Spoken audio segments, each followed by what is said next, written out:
Good evening and welcome to the FE Bar. I'm your host, Jack Jordan Maynard, and joining me as always is Jack Pickering. And what a show we have tonight, because we are privileged to be joined by Formula E CEO Jeff Dodds. He'll be answering your questions. So if you want to get involved, make sure you're in our Discord and you'll be sent the link to the show on Zoom and you can come on and ask a question. Perfect. Right. Boys, Jeff, honestly, firstly, it is an absolute privilege and an honour, and I can't thank you enough, first of all, for you being on the show. Yeah, it's my pleasure, gents. So delight to be here. Looking forward to getting some juicy questions from your audience.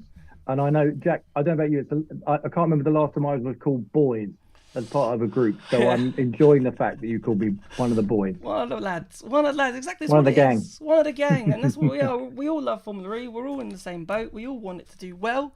And that's what it is. Pico, how are you?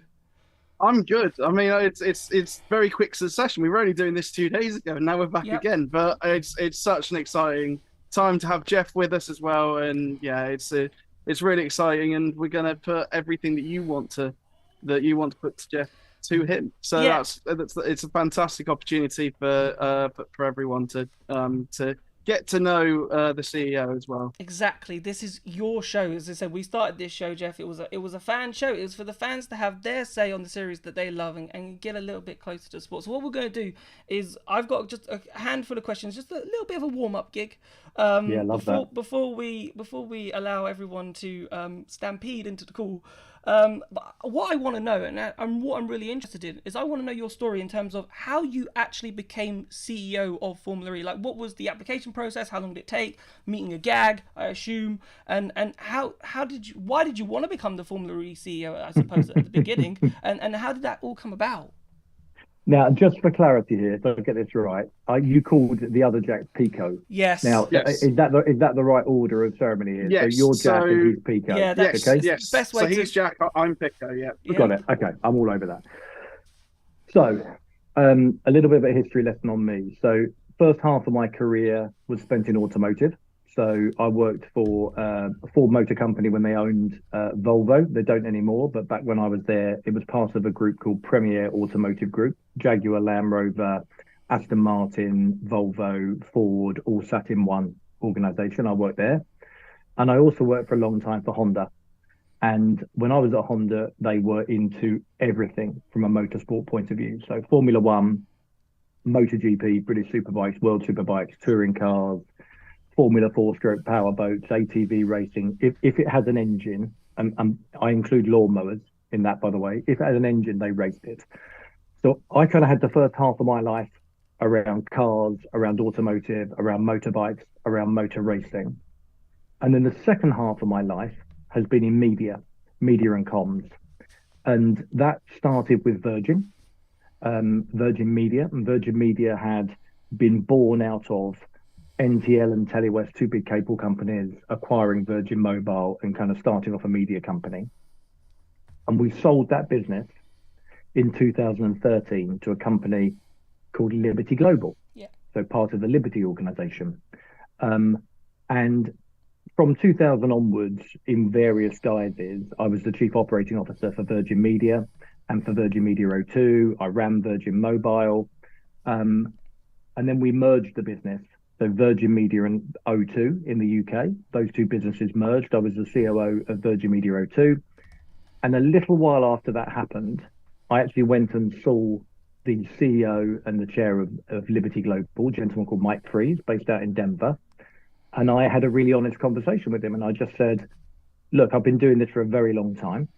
In the one organization, I've kind of built it, sold it to Liberty, and now merged it with Telefonica. And I'm ready to do something else. And I'd love to do that with you. But if I can't do that with you, then I'll start to think about what I might go off and do next. And Mike's a great friend of mine. I've known him a long time. He's super straight up with me and just said, look, give me a bit of time to think about it. And then he came back to me fairly shortly after that and said, look, I think I've got this great opportunity for you that I'd love you to have a go at. And it's to run Formula E. And with your automotive background, your love of sport, You understand us as a shareholder, marketing, PR, media background. I think this would be perfect for you. And I took about, I don't know, maybe 3 or 4 seconds to agree to that. And then, it went from there. And I met a number of things. So the shareholders in Formula E, if your audience don't know, there are a few of them, but the two big ones are Liberty Global and then Warner Brothers Discovery. So I met the boards of Liberty Global, who I knew pretty well anyway.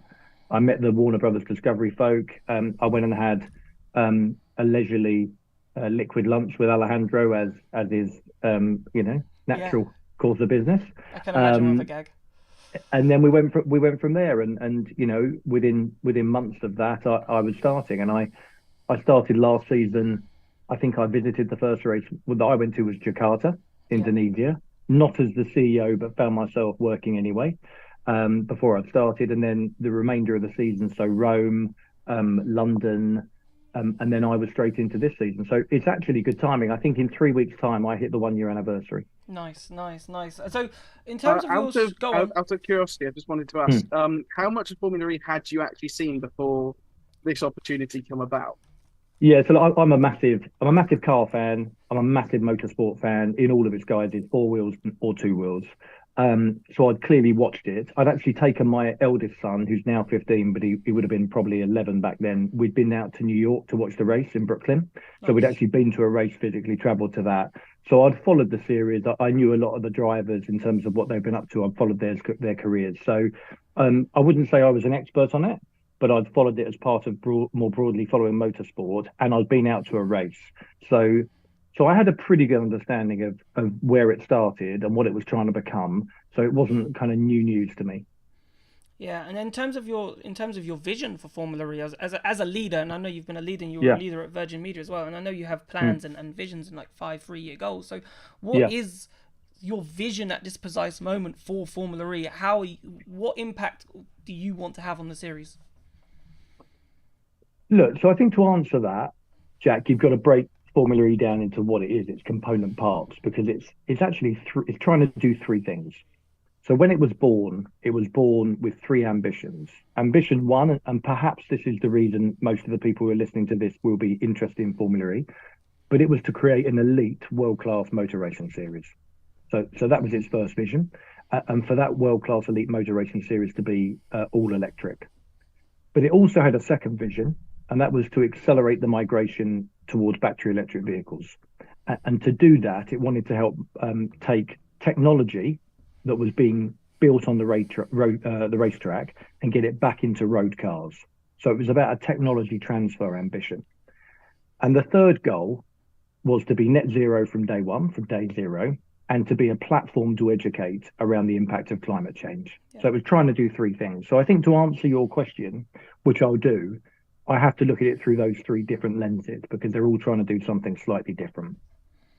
So let's start with climate change.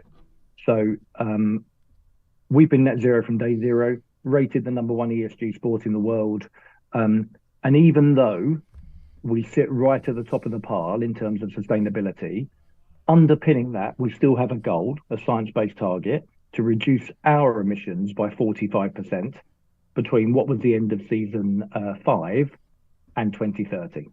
So we've got a big old goal in the space of reducing emissions and continuing to bang the drum and to educate around the world about the importance of climate change. So my vision in that space is to be one of the world's leading voices in the issue of climate change, but not just to talk about it, to prove to people that it can, and maybe we'll come on to questions later with this, but to prove to people that even as a global motor racing series, we can do that on a fraction of the emissions and the carbon emissions that other organizations are running under. So that's one. In terms of tech transfer, so I can give you examples of Porsche, Nissan, Jaguar, all these amazing brands that are learning things on the track and then taking it from the track and putting it straight into their road cars. So my ambition in that space is to have a material impact on the speed of migration out of internal combustion engine into battery electric vehicle. And we believe we're having an impact because if I look in our fan base, the kind of desire and propensity to want to move to an electric vehicle is much higher than the general population. So that would be the second goal. And then maybe the cool bit, and the bit that perhaps we'll talk a bit more about, is racing, because we all love racing. And within that, my ambitions are, first of all, to grow the awareness of the sport and to grow the fan base. So our fan base now, we started the year at about 320 million fans around the world. As we're talking now, last time we looked, we were up to about 385 million, so nearly 400 million fans now around the world, so growing fast. Our reach, our TV audience around the world, growing by about 20 to 30% a year, so it's growing quickly. And the sentiment about what we are and who we are at Formula E is also growing around the areas of very exciting racing and being very innovative and driving technology.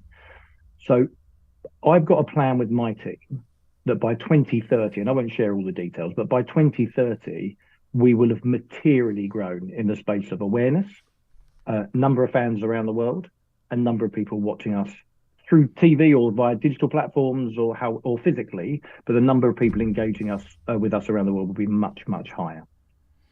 Okay, perfect. Okay, right. Shall we get some fans we can on get then? some fans in. Yeah, right. them on. So we are going to try and get Nicola on. Who you can ask anything you like, by the way. Anything you like. Well, let's see. Anything you like. So is Nicola in? I know it takes an extra couple of seconds. Yeah, no, it takes a couple of extra seconds on the Discord. But compared to Discord, but hopefully Nicola will be in soon. While we wait, I've just been reading the chat as well. Someone says, anything? Can we be told anything about next year's calendar? Is there anything coming up that? Well, is yeah. exciting? So without getting into, I actually did at work today. I do a town hall every month. So I talk to my total organisation every month, and they ask the same question. So the process for calendar, if people don't know it, goes like this. We put forward a proposed calendar around May time, and then that goes to the FIA, and the FIA will approve it, and it goes through their committee, the FIA council members. It gets approved in June. So until it's gone through the FIA in June, there is no approved calendar. What I would say is there will be some old favourites on that calendar, and I mean favourites. There will be some new races on that calendar, but as of today, I think there are 12 new locations that my team are assessing, people who have come to us with expressed an interest in having a Formula E race in their city or location, and there are 12 of them that we are currently going through the feasibility process with. So it's as you can imagine, building a calendar is very complicated, but we have lots and lots of live options. Yeah, Mega. Nicola should be able to Hey Nicola, hear us how now. are you? Hello. How are you? Can you hear us, Nicola? Oh, Nicola? Hello, sorry, I muted myself. Sorry, fellas. That's okay. Go ahead. Ask your questions. You've got Jeff. What question would you like to ask him? Hey Nicola. Hi, are you all right? I'm all right. How are you? I'm fine, thank you. My question is, I know that you've been going to some permanent tracks recently. Will there still be the traditional street circuits, or is Formula E looking in the future to go to more permanent tracks? Yeah, great question, Nicola. Thank you for asking it. So, my question is, I know that you've been going. You have to turn the radio off. You have to turn the radio off. So I'm watching you fellas on YouTube. Yeah, you can't have the radio on at the same time. Sorry, fellas, I'm new to this technology. That's all right. Go for it, Jeff. Right. So, if you go back to the start of Formula E, and some of you might have, we're in our 10th season, some of you might have been watching it from the start. It was all street circuits. So it was all city centre street circuits. And over those 9 to 10 years, we've started to introduce a number of other types of circuit. And I break our circuit types down into actually 3 different types. You've got what I would call a very traditional street circuit. So maybe that's Monaco, or it's somewhere like Diriyah in Saudi Arabia. You've got an absolute obvious proper fixed circuit like a Shanghai or a Portland or Misano, where we raced last weekend. And then there are other circuits that fit in the middle of that, something like perhaps Berlin, where we're building a circuit, but it's not right in the city centre, but it's in a location.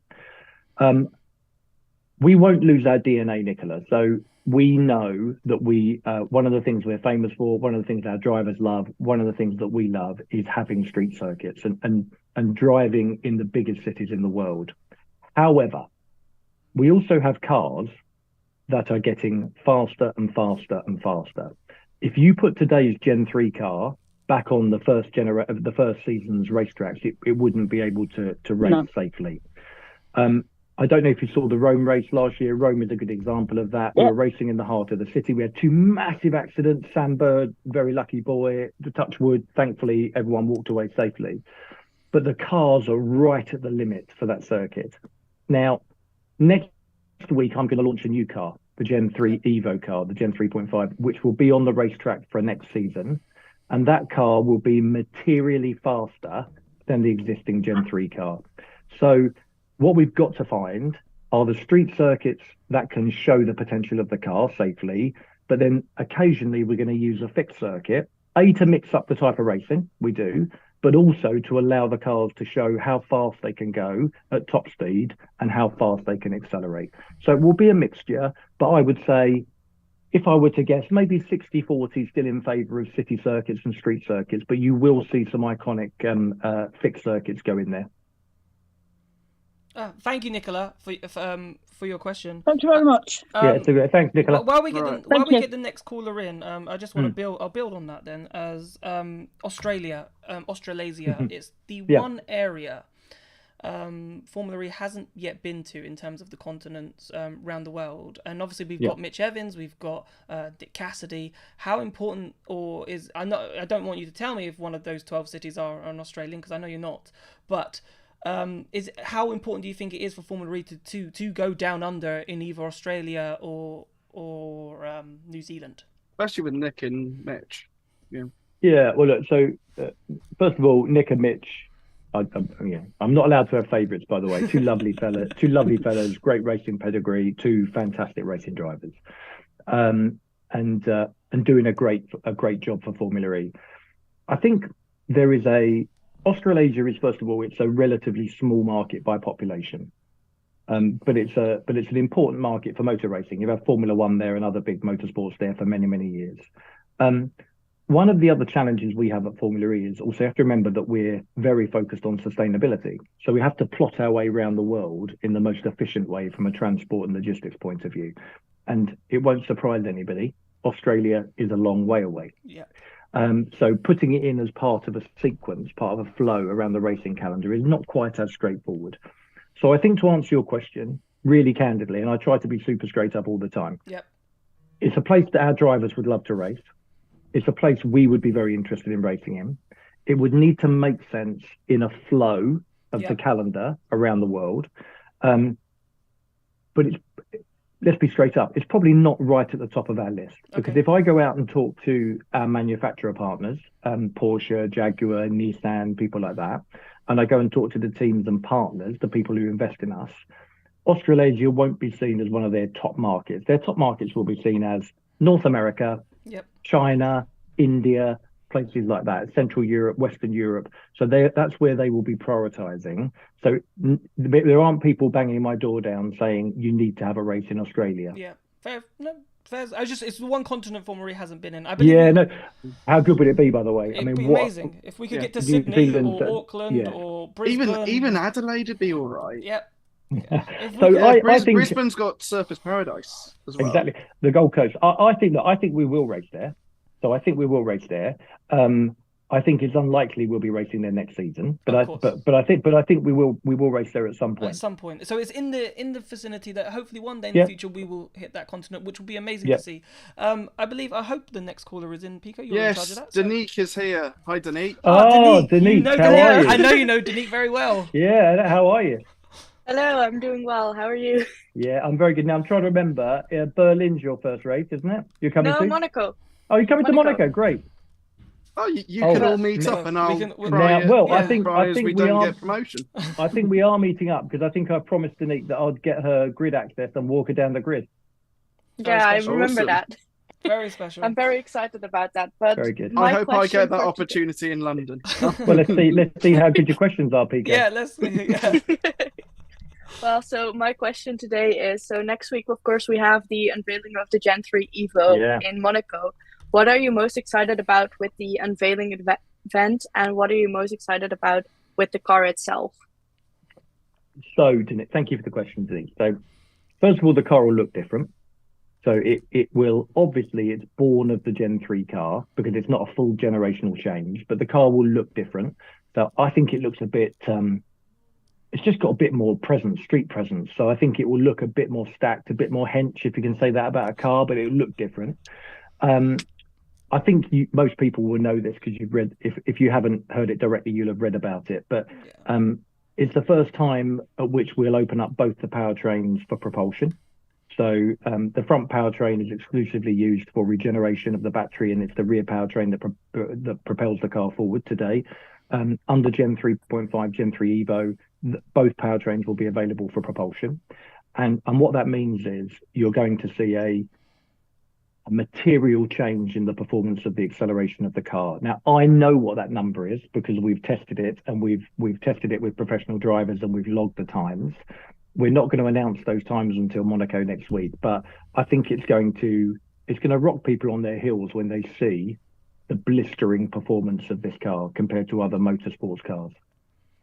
Interesting. I'm looking forward to Gen 3 Evo. I know it's important that we have, I suppose, a good step forward because we missed Gen 2 Evo. I know you weren't here at the time, but we missed Gen 2 Evo. So to have this next step and to keep showing the progress, because that's what Formula E is about, right? It's about how the sport progresses and showing that technology to the world. So to keep doing that is important.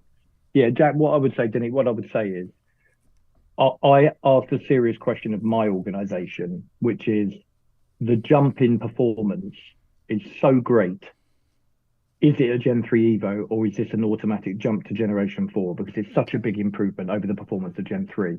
And we all said we could make an argument for this being a Gen 4 car. It's such a big change. On the other hand, I've seen what's coming in Gen 4, and that's really impressive. Yeah. So we thought we'd leave it as it was as a Gen 3 Evo.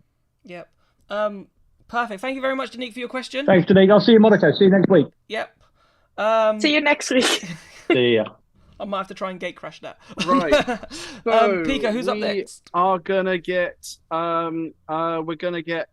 Jody in. While we do that, I'm just gonna go through a couple of questions that we've had in earlier for people who can't be here tonight. Yeah.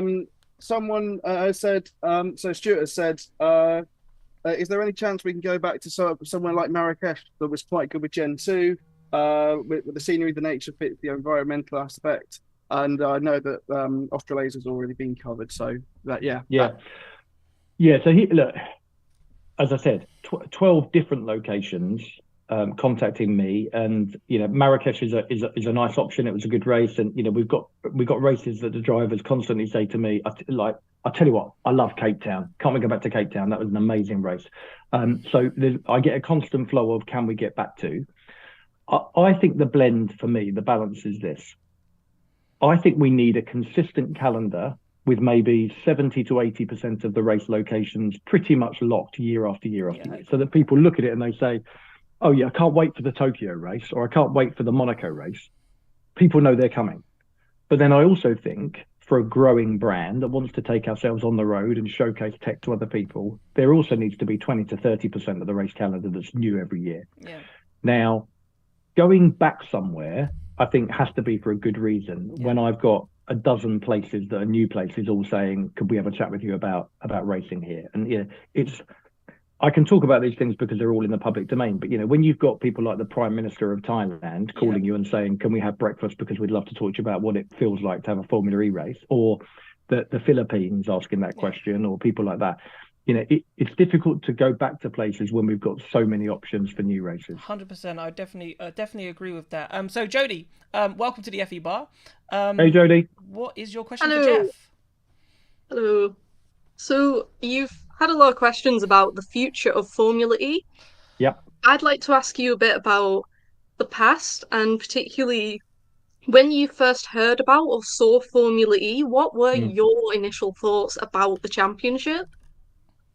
Yeah, it's a great question, Jody. Look, if I'm honest, I became aware of it because I was working for Liberty, and they were an investor from quite early days in it. And as somebody that had grown up around and worked around motorsport, I wasn't sure that it had the growth potential at the time. And part of the reason was when Formula E was launched in its very first year, I think there were 300,000 electric cars were sold globally that year, which is nothing. You fast forward now, 9 years later, there'll be probably 17 million electric cars sold around the world this year in this 12 months. When Alejandro set it up, I think he was an incredible visionary. Even this, though, would have been, as he would be honest and say, because he tells me, this is beyond his wildest dreams in terms of, 40% of the new cars sold in China are now electric vehicles. The growth of EVs means by 2030, 2032, there'll be 80% of new cars sold will probably be electric vehicles. I don't think anybody quite thought that was what was going to unfold.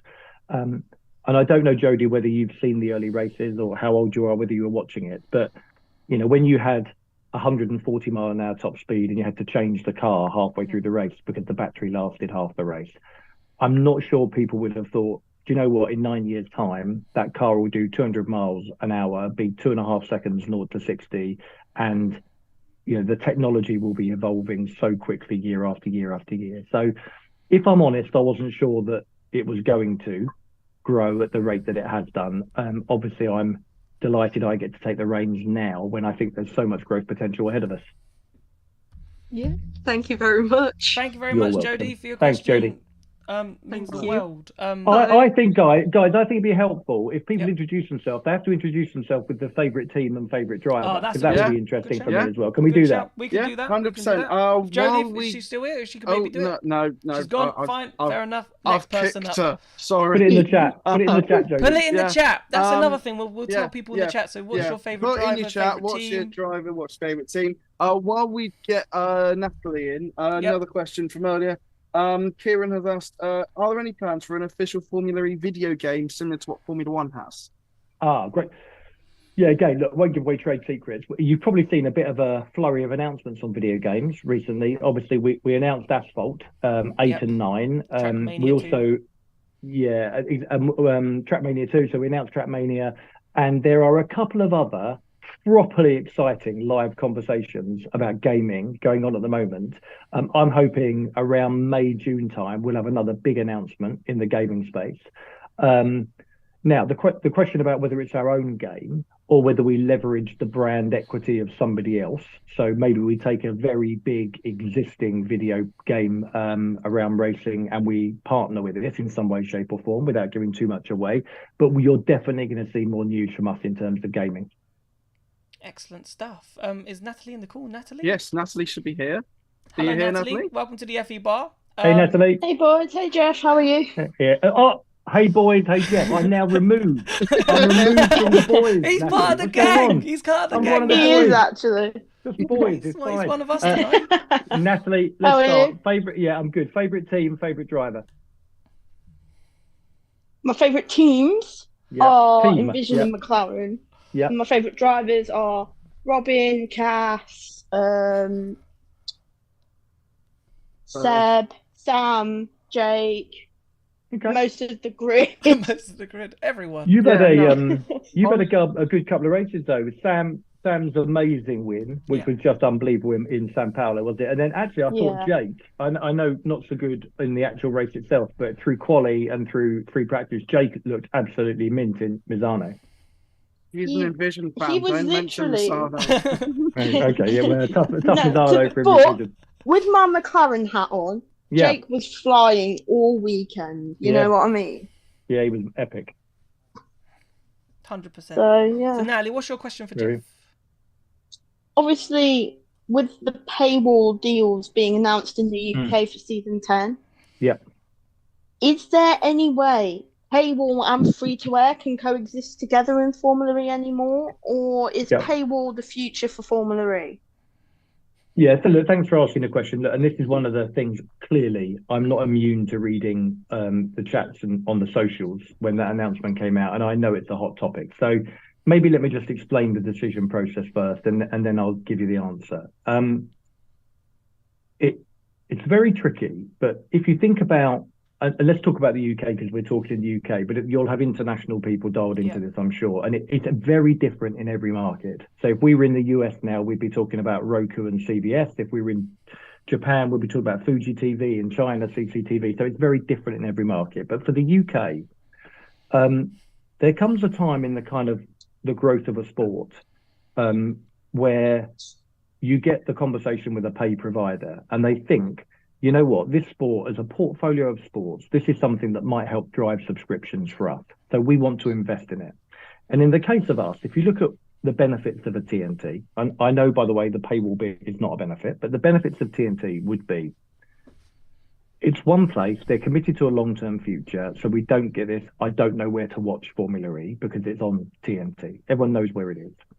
They're investing in broadcast, so the quality of the broadcast output is really, really strong, and they're investing in great presenters around it. People like David Coulthard and Jermaine Jennings and Nikki Shields and Radzi and Saunders and all this great talent around it. So you get a really lovely product, very well invested in, and everyone knows where it's going to be. So they're the upsides.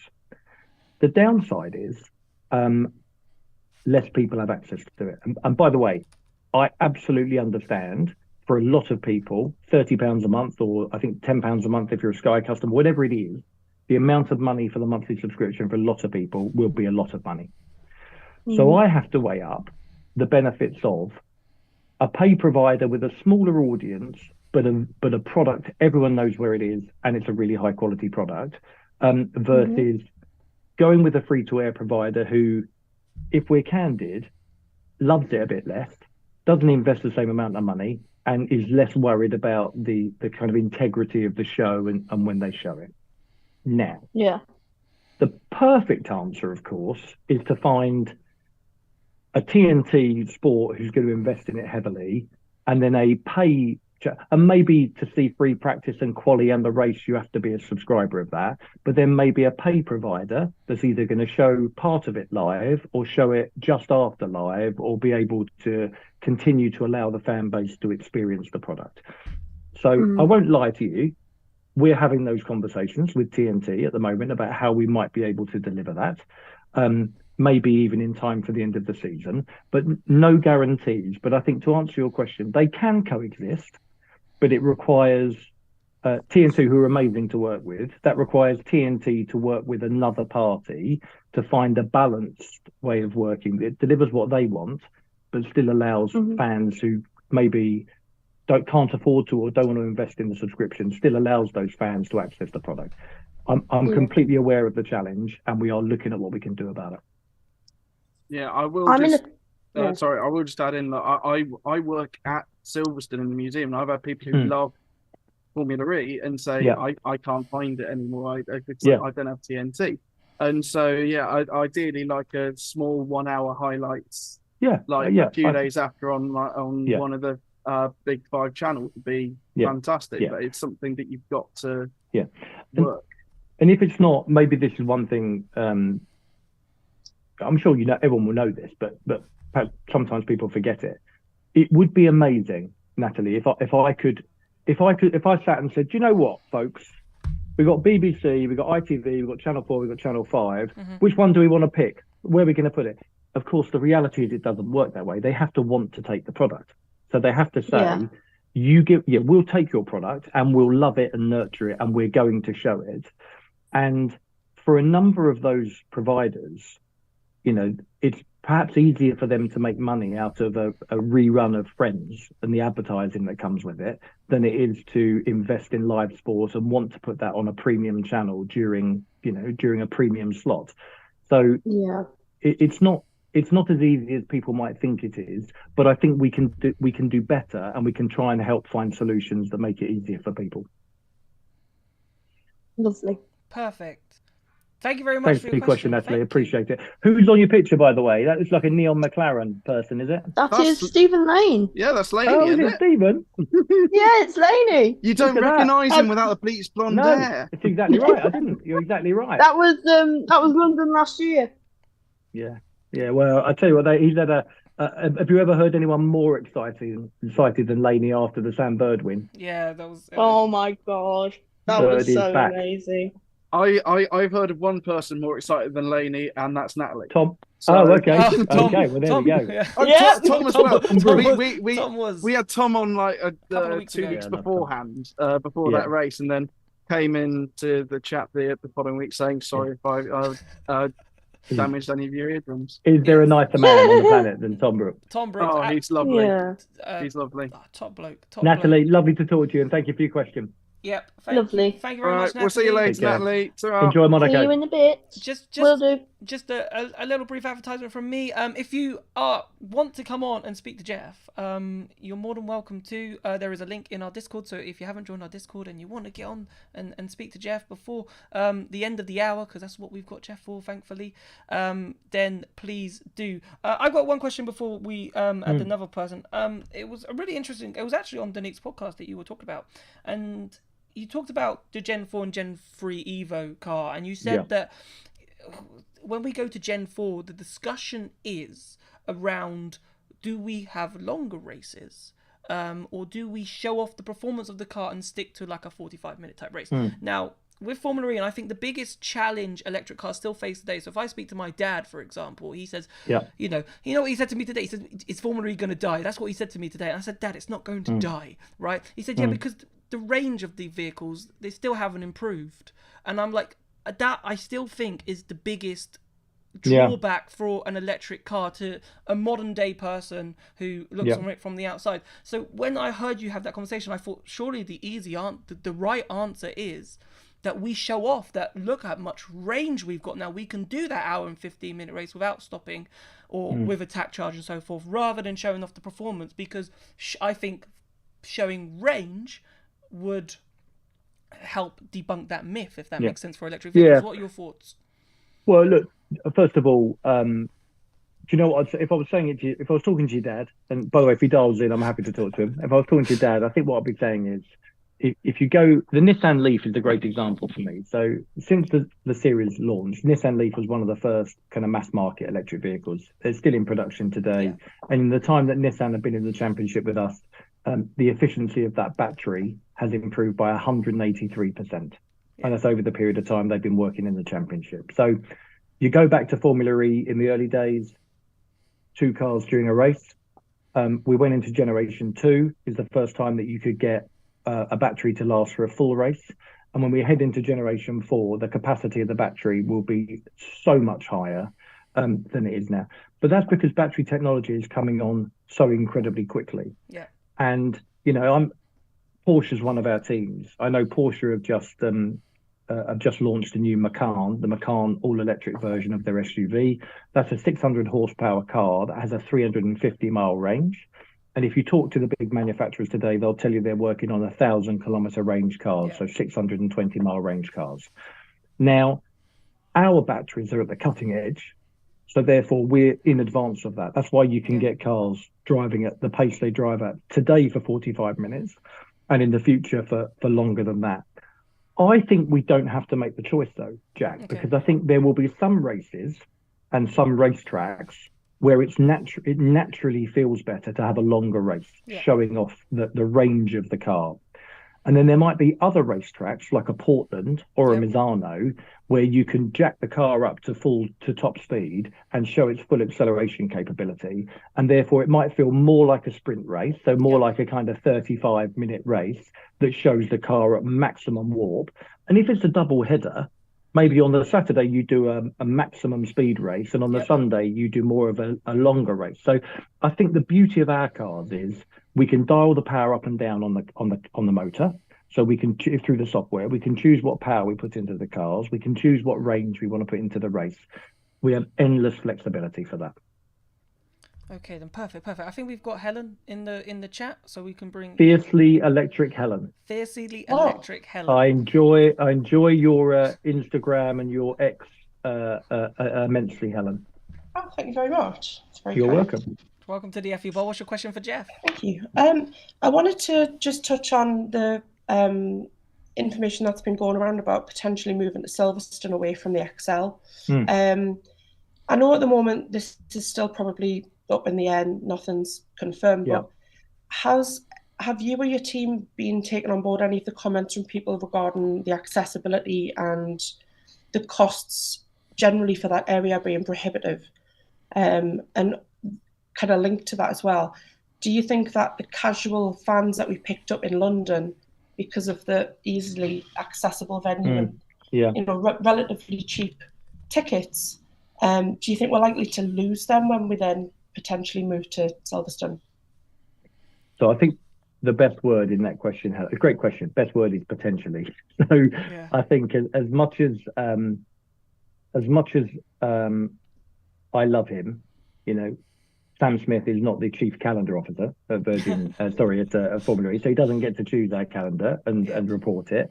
And as I said earlier, there's a process for calendar sign-off, which will be us presenting to our board, it goes to the FIA, it goes through the process. So what I can say on this is 100% truthfully, we have not decided where we will race in the UK going forwards. So we absolutely haven't decided that. But, if you looked at obvious candidates, it wouldn't take a genius to work out obvious candidates might be London, Manchester, Birmingham, it might be Silverstone, it might be Brands Hatch. There are obvious candidates for us to race in. And they're all up for discussion in our business at the moment. I think you're completely right. The benefits of a London venue is public transport, or maybe I shouldn't say London. The benefits of a centre of London or centre of Birmingham or centre of Manchester or centre of Liverpool venue is easily accessible by fans, introduces the series to perhaps people that aren't used to motor racing. So you start to bring in new fans. Great for sustainability, etc., etc., etc. If you go to a fixed venue, if you go to a Silverstone or a Brands Hatch, accessibility is not quite as good, but rich motorsport heritage. So you potentially start to attract and convert some of the legacy motorsport fans, perhaps who haven't given us a go. But they would produce completely different races as well. So in London, the track is just over a mile long. It's a very tight, very controlled track, in and out on Excel at the moment. If you went to a Brands Hatch, you'd have a different type of racing that showcases a different style of driving and a different type of potential of the car. So as much as the rumor was put out there, it was exactly that. It was a rumor.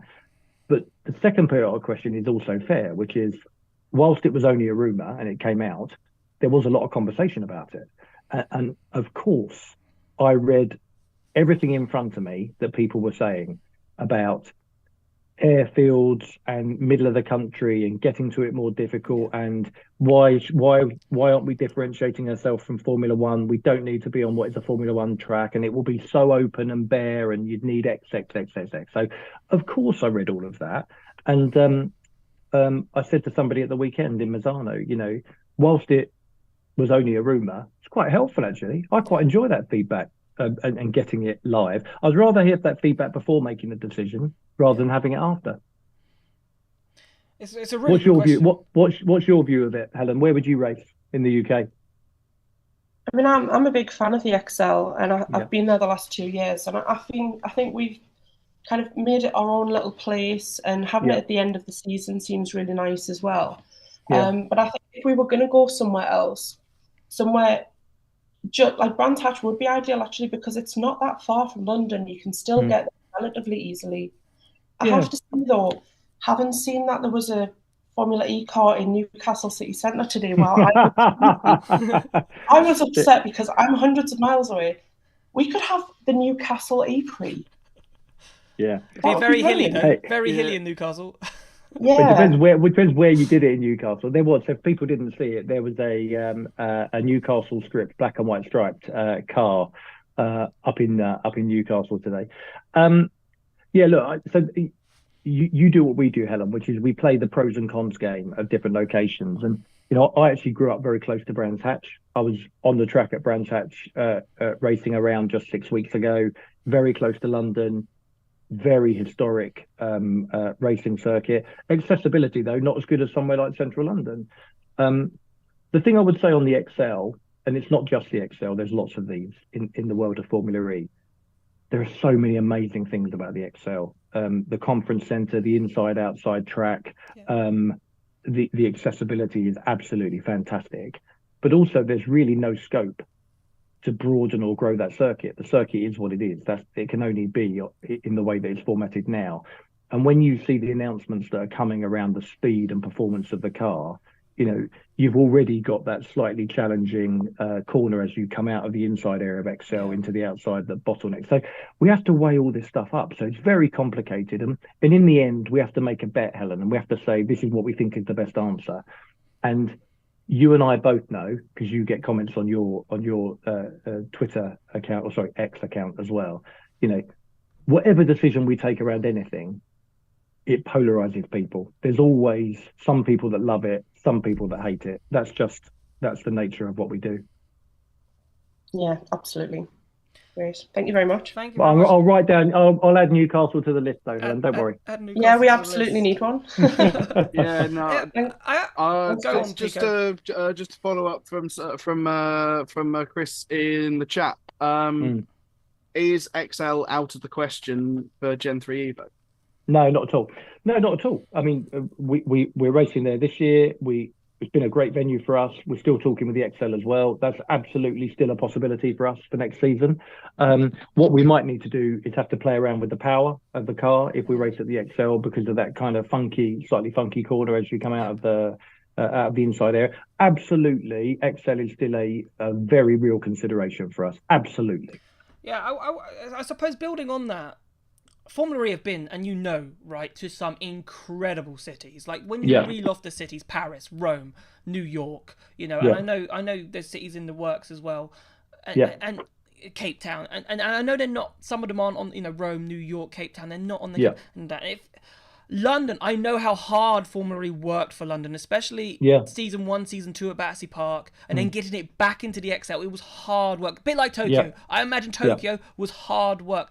Unbelievable. If we lose the amount of manpower, amount of energy that we've got, and we say we race in London, right? We're the only Formula One tried and failed, but Formula E did it. Is it like a punch in the gut, in a sense, to say that we're now not racing in London, or Rome or New York? Yeah, look, it's tricky though. So there's a lot of massive cities around the world, and we only race in about 12 of them every year. Yeah. So let's say there were 200 credible cities we could race in around the world, and we race in 12 of them a year. You got a large number of years, Jack, before you can satisfy all of them. Yes. Which is why I think you need to take a consistency in the calendar and say there's a core set of places we're going to race in every year to build an audience and to build continuity, and then we are going to introduce new places every year to showcase the product to new people.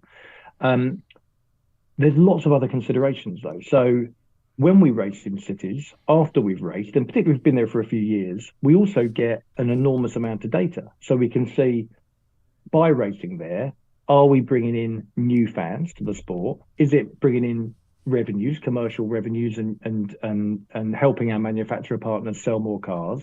We can look at all this stuff. And just because a city is a very famous global city, it doesn't mean the performance for us of racing in that place is very good. Yeah. So there are some places we've raced that are iconic places, but they haven't delivered a big influx of fans. Yep. They haven't delivered new revenues or new commercial partners. They haven't helped our partners sell more cars. Yep. They've been an amazing place to go to, but they haven't really delivered much. There are other places we go and race, which maybe are not as iconic in terms of the city location, but the fan base and the performance and all the data that comes out of it is unbelievable. And therefore you have to, just because we go somewhere once doesn't mean we have to stay there forever. We have to try and be flexible around that. No, I fully get that. It's just interesting because and your point on Tokyo, sorry, you said it, so I'll answer it. So Tokyo, can you imagine how complicated and how hard the team, and I say teams, because it's our team and the Tokyo Metropolitan Government's team, work together to close down the streets in the most populous city in the world for effectively 8 days or whatever it was to build the track, do the race and take the track down. But I don't know your view on it. I obviously was there, but I loved it. It was almost perfect for me. I mean, the event, the hospitality, the fan base, the Prime Minister there, the Governor there, a great race, a proper street track. it for me was almost perfect. So my question is just to build on what you said, because obviously you're talking about the Generation 3 car and the Generation 4 car. So all that hard work, and you said it was a brilliant event, but if the car can't race on that Tokyo track, what do we do?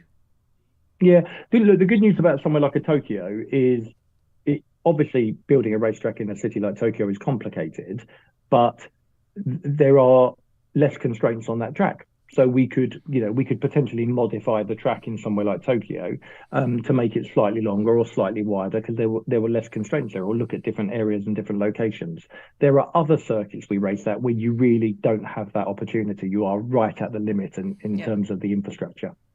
Okay, so good news for Tokyo then. It could be a stable. Oh, it's amazing, Tokyo. Yeah, look, I didn't pull any punches. I thought the Tokyo race was unbelievable, and said my ambition would be to make that a long-term, consistent track in our calendar. Yeah, I tell you what, if Tokyo could stay as a long, I think that hits the Formula E remit in racing in some of the biggest seasons. And the fan base, fan base. I don't know if so the fan base, unbelievable, but also because it's such a cool place where the fans are all there. Our teams, they all activated around the race amazingly, because they love the fact they were there, and the fans. So you saw the Liberty Walk stuff we did, and Sun Kang from Tokyo Drift Fast and Furious was there, and he was getting stuck in and driving the car, and it was just an amazing spectacle. It was an amazing race. I know we've only got a couple of minutes. Right, can we get Josh to ask his question, because he's been in here for a couple of minutes. Oh, sorry, Josh, you needed to tell me. Yeah, Josh, come on in. Josh, favourite team, favourite driver? Sam Bird McLaren. Nice. I don't know if you've ever met Sam, by the way, Josh. He is just one of the world's loveliest people. Lovely people. Also got a hell of a six-pack. I've got to tell you that. Yeah, he does. He does. Hell of a six-pack. Right, Josh, what's your question? We've had news over the past couple of weeks about the NXT Gen and the support series, the which is unfortunately not joining us for the 2024 season, and Formula G as well, and all that stuff. How important is it for Formula E to get a support series? Yeah, so thank you, Josh. It was Josh, wasn't it? Yeah, a great question. So first of all, let's do the Next Gen Cup piece. So really disappointing for me. I mean, the Next Gen organisation came to us via one of our joint partners. It's actually via Hankook, the tyre partner, who they work with the series. They came to us quite late in the day. The teams worked really hard to be in a position where we could launch for the European leg this year. And if I'm really honest, there were too many constraints. They ran out of time. There was they just couldn't meet the deadline, so they couldn't get it done. They were really disappointed. We were really disappointed. But also, what we didn't want to do was try and fudge a show and put on a show that just kind of fell flat and was a poor experience. So we didn't want to do that. So the current situation with Next Gen is it won't happen this year. We're both gonna kind of regather, and hopefully they might be in a better position to be ready to launch for next year. So that's kind of where we are. Support series is level of importance is different depending on who you are. If you're at the track watching the race, I think it's a really nice thing to have, because in the day you've then got free practice, you've got qualifying, and then we have a gap between qualification and the main race.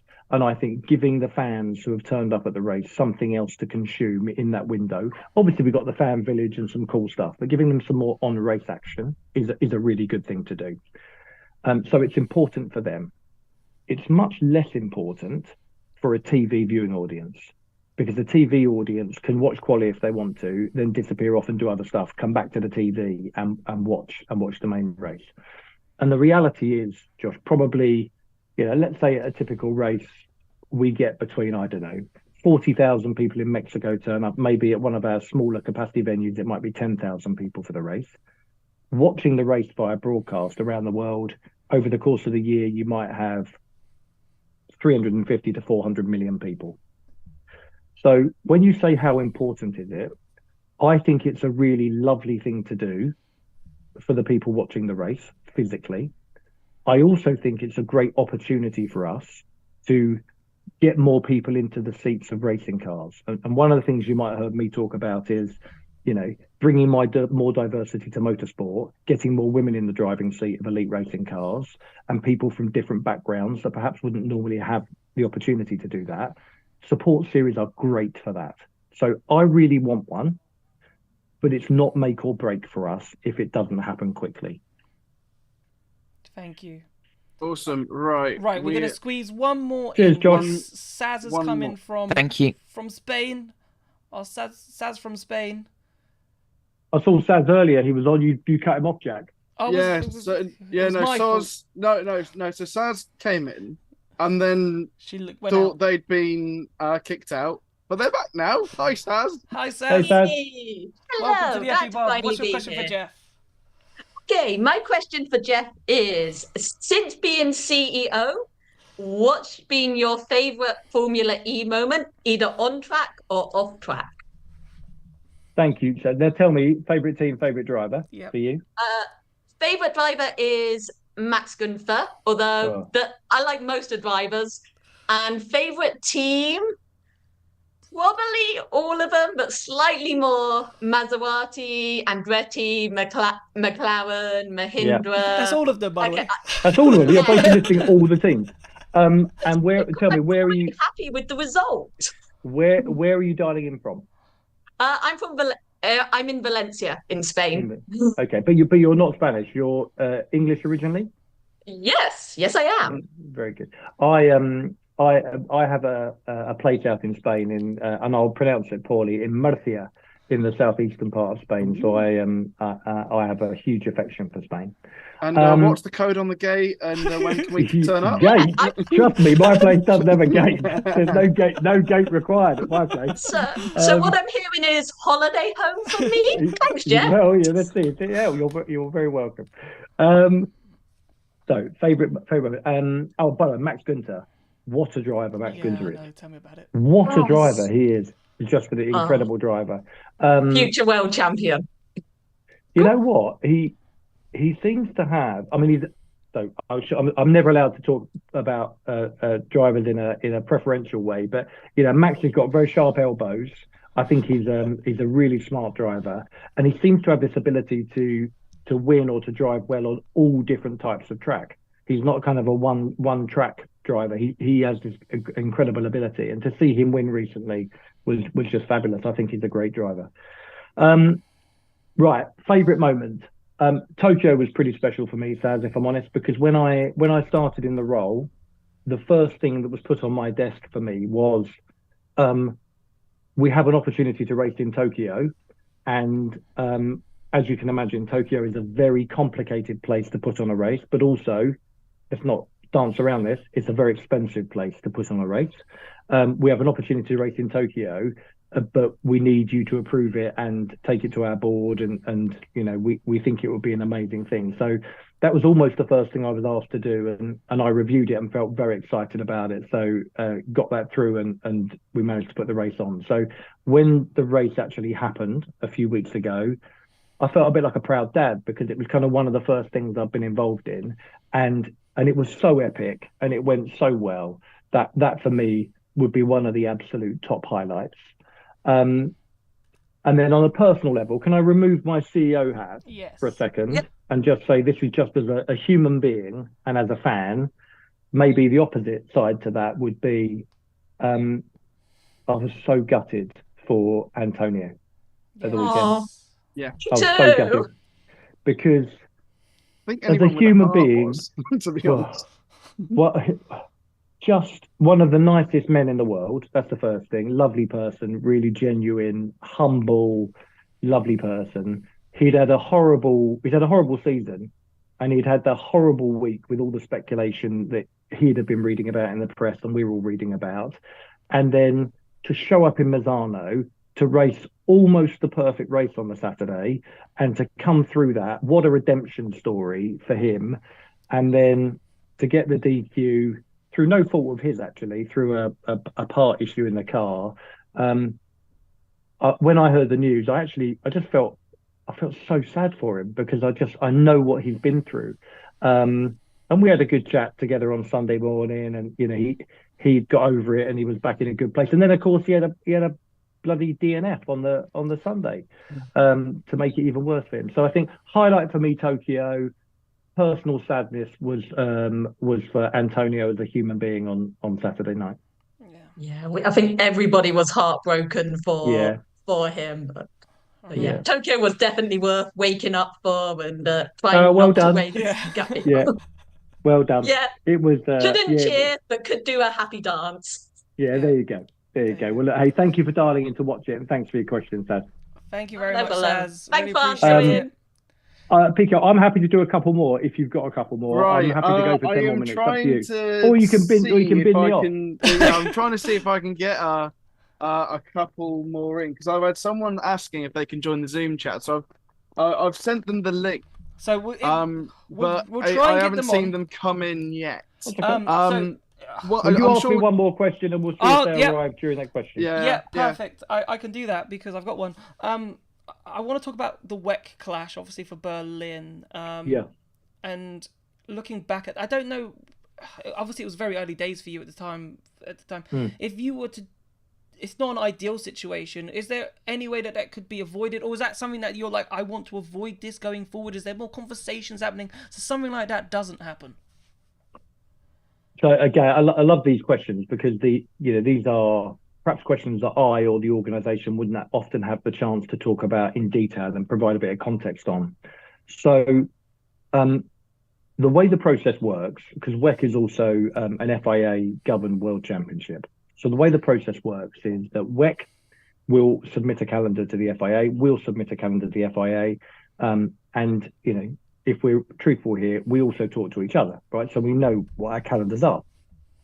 And first things first, we have a must avoid date. So Alberto, who runs the calendar for us, our chief championship officer, he has one date on the WEC calendar, which is a must avoid for us, which is the 24-hour Le Mans. So that is an absolute red line. Can't go near that. But we're both growing championships. So, every year we're both growing, we're adding dates. The calendar is only so long. We don't want to be racing on the same weekend as Formula One, so that we take those out. So by the time you go through that, it's almost impossible to avoid the odd clash. Now, we try and keep that number as low as possible. Here's what I find interesting to me, though, Jack, because clearly, you have this mixed bag. So you've got some teams that contract their drivers fully, so they can only race for Formula E. And you saw that people like Antonio, Felix da Costa are actually fully committed to FE this year rather than racing WEC and FE. And there are some drivers that don't, and that's because they love racing in WEC as well. They want to have multiple different types of race car, different types of championship. What surprised me, because I'd initially always thought that's not brilliant, but then, and it might have been with Danek, who we spoke to earlier, actually, when I asked them at the end of their podcast, what are you most looking forward to? If you probably listened to the podcast, what are you most looking forward to? What they said was actually seeing some of the rookie drivers come through and seeing some new drivers in the seats for those races where there are clashes, because it's lovely to see the new drivers who are coming through and give us a glimpse of the FE drivers of the future. So it's not ideal, I don't think. I would prefer it didn't happen. But from a calendar point of view, it is pretty much impossible to avoid clashes. But trust us, we do try to. So we try to avoid them, but it's so complicated with both series growing. Yeah, I suppose that is difficult. The mighty Nick Golding. I saw the mighty Nick Golding has appeared. Yes, the mighty Nick Golding. We couldn't find the person who I spend more time with than my wife. Yeah, we couldn't find the person who they couldn't get in, who unfortunately. has to come on. Nick Golding. So we've got Nick Golding instead. Hey, Golding. Hello, Mr. Dodds. How are you, mate? Not too bad. Yourself? Yeah, very good. I love the way you've managed to sneak a question in for me outside of a media roundtable. I love that. What can I say? Oh, hang on. I think we have got. Oh, we've got a couple here. It's not from me, to be honest. Sorry, Nick, go quickly, and then we'll.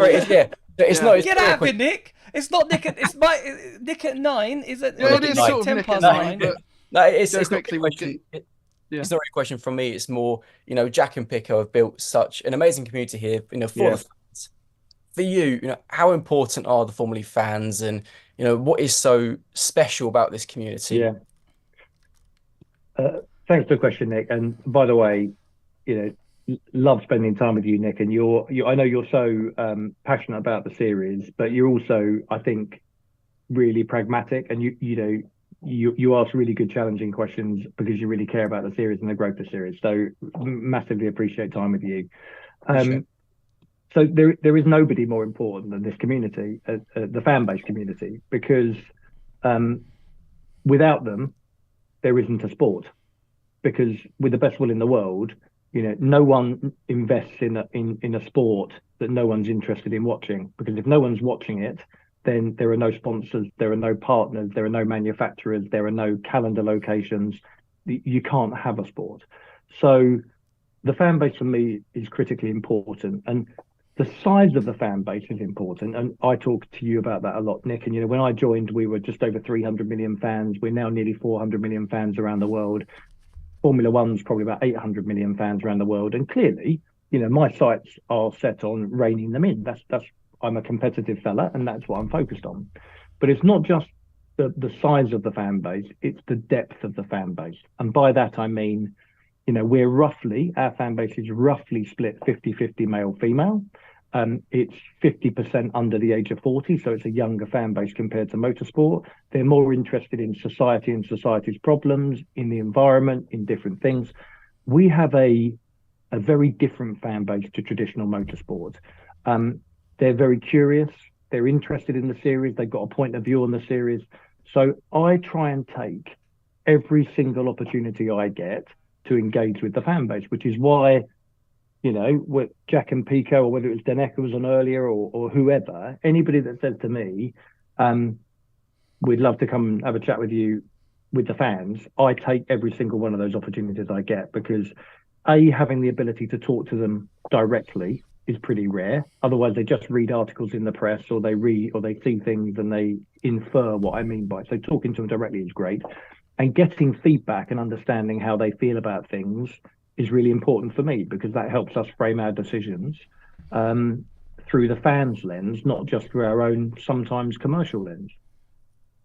Perfect. Nick, I'm going to say thank you. Go for it. Jeff, I'll grill you in Monaco. I'll see you in Monaco, yeah? Yep. Back to grilling See you there, mate. See you later. Right. We've got, Jeff, 2 fans have popped into the waiting room, so we're going to try and Great. squeeze them both in. Yeah, go for it. The last two. Firstly is Mathis. Hi, Mathis. Hi. Can you hear us? Yeah, welcome to the FE Bar. Hey, Mathis, favorite team, favorite driver? I'm French, so DS Penske and Jev, of course. Jev. Nice. Yeah. Funny enough, Jev and I booked ourselves in for a nice lunch the Monday after Monaco, and we travelled back from Misano together, chatting away. Love Jev, only ever 2-time world champion, a bit of a legend.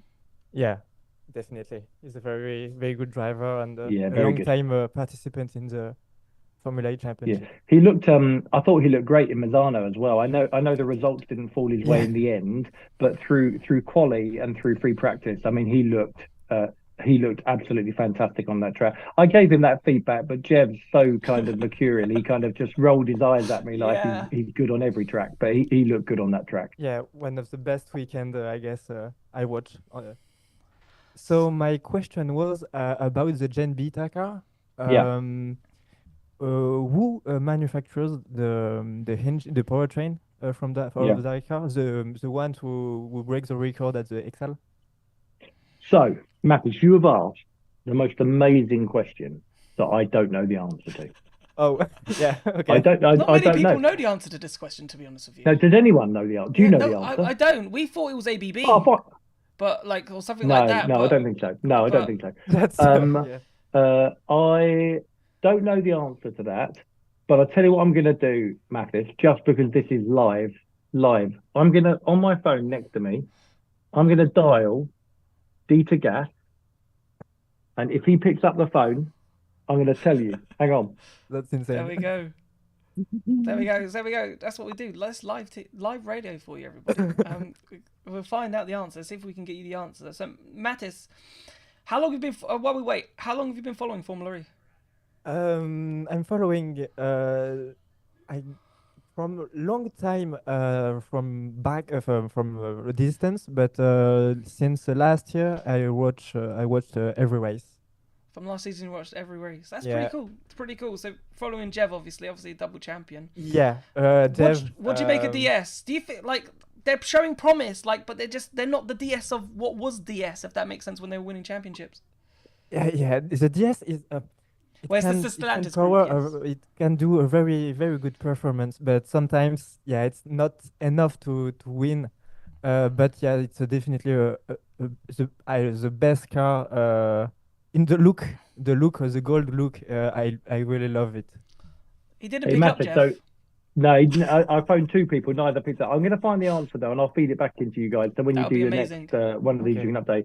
I was listening to that, and I was listening to you. So I've actually I've raced in that Penske car, in the DS car. I think I'm allowed to have a favourite car, best looking car on the grid. I think the gold and black is an absolutely fantastic looking car. I also think Jay Penske is the coolest looking team principal by 100%. Some margin. Yeah, by some margin.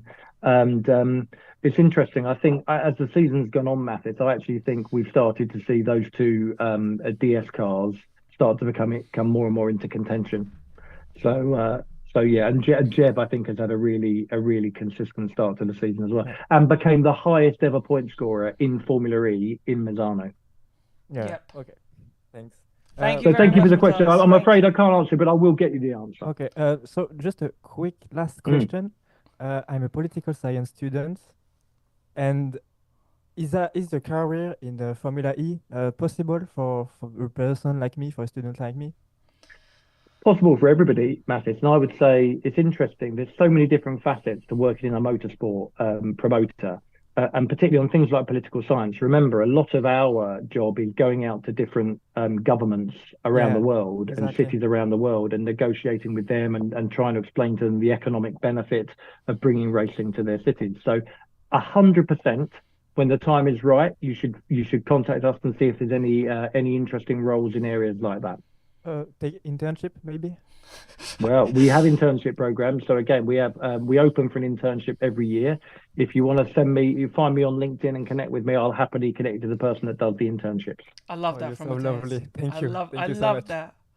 Taking it as a networking opportunity. I love it. Nothing wrong with that, eh? I love it. I absolutely love it. Right, we got one more. We got to try and squeeze them in. Thank you so much. Great call. Cheers, Mathis. Take care, bud. Yeah, bye. No, they're not. Have they disappeared? Have they disappeared? I will try and get. While you're doing that, Jack, favourite team, favourite driver? Me? I don't know if I got a favourite. I've been following this season since day one, right? So I love them all. I don't know. There's something about Max. We did so at the beginning of the last season. We did our predictions, and I predicted that season 9 because Maximilian Gunther did brilliant in testing. I was like, he did 2 wins. He'll be my champion, right? But he wasn't the champion last season. Since calling him he'll be. I was like, there's something about him, and I'm just like, I want him to win it this season. I said to him in London, I was like, mate, you let me down this season. I had a bet on you to win, and you didn't do it.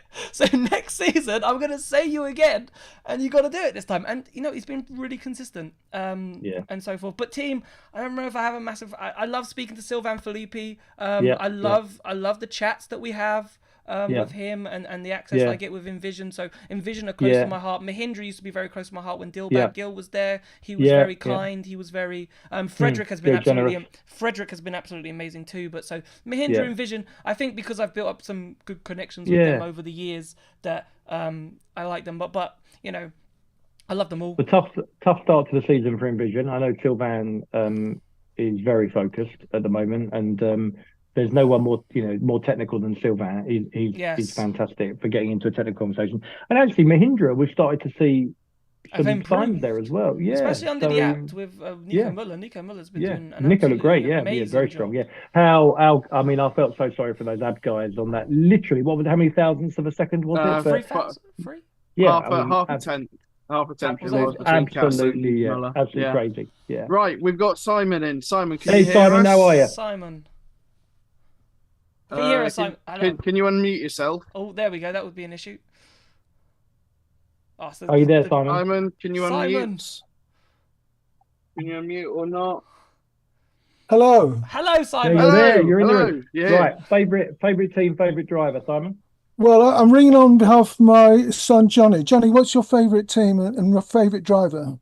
Sam Bird. Sam Bird. Sam Bird, McLaren. Love it. Can you say your thing? What do you want? What is that? I wanted to become the Formula 1 E. Johnny's got his. Oh, we've you've lost gone you, back Johnny. onto mute. You've gone back. He wants to combine Formula 1 and Formula E and call it Formula 1E. Well, you know what? There may come a time, Simon. One more thing. Oh, yeah. Sorry. Yeah, can I present the trophy? He wants to present a trophy. Do you know what, Simon? First of all, Formula 1E, you never know in the future, right? Because we're growing so fast, and obviously we race electric, and Formula 1 race on internal combustion engine, and there may well come a time where there isn't room for both of those championships. So you never know what happens in the future. Maybe there's only one championship.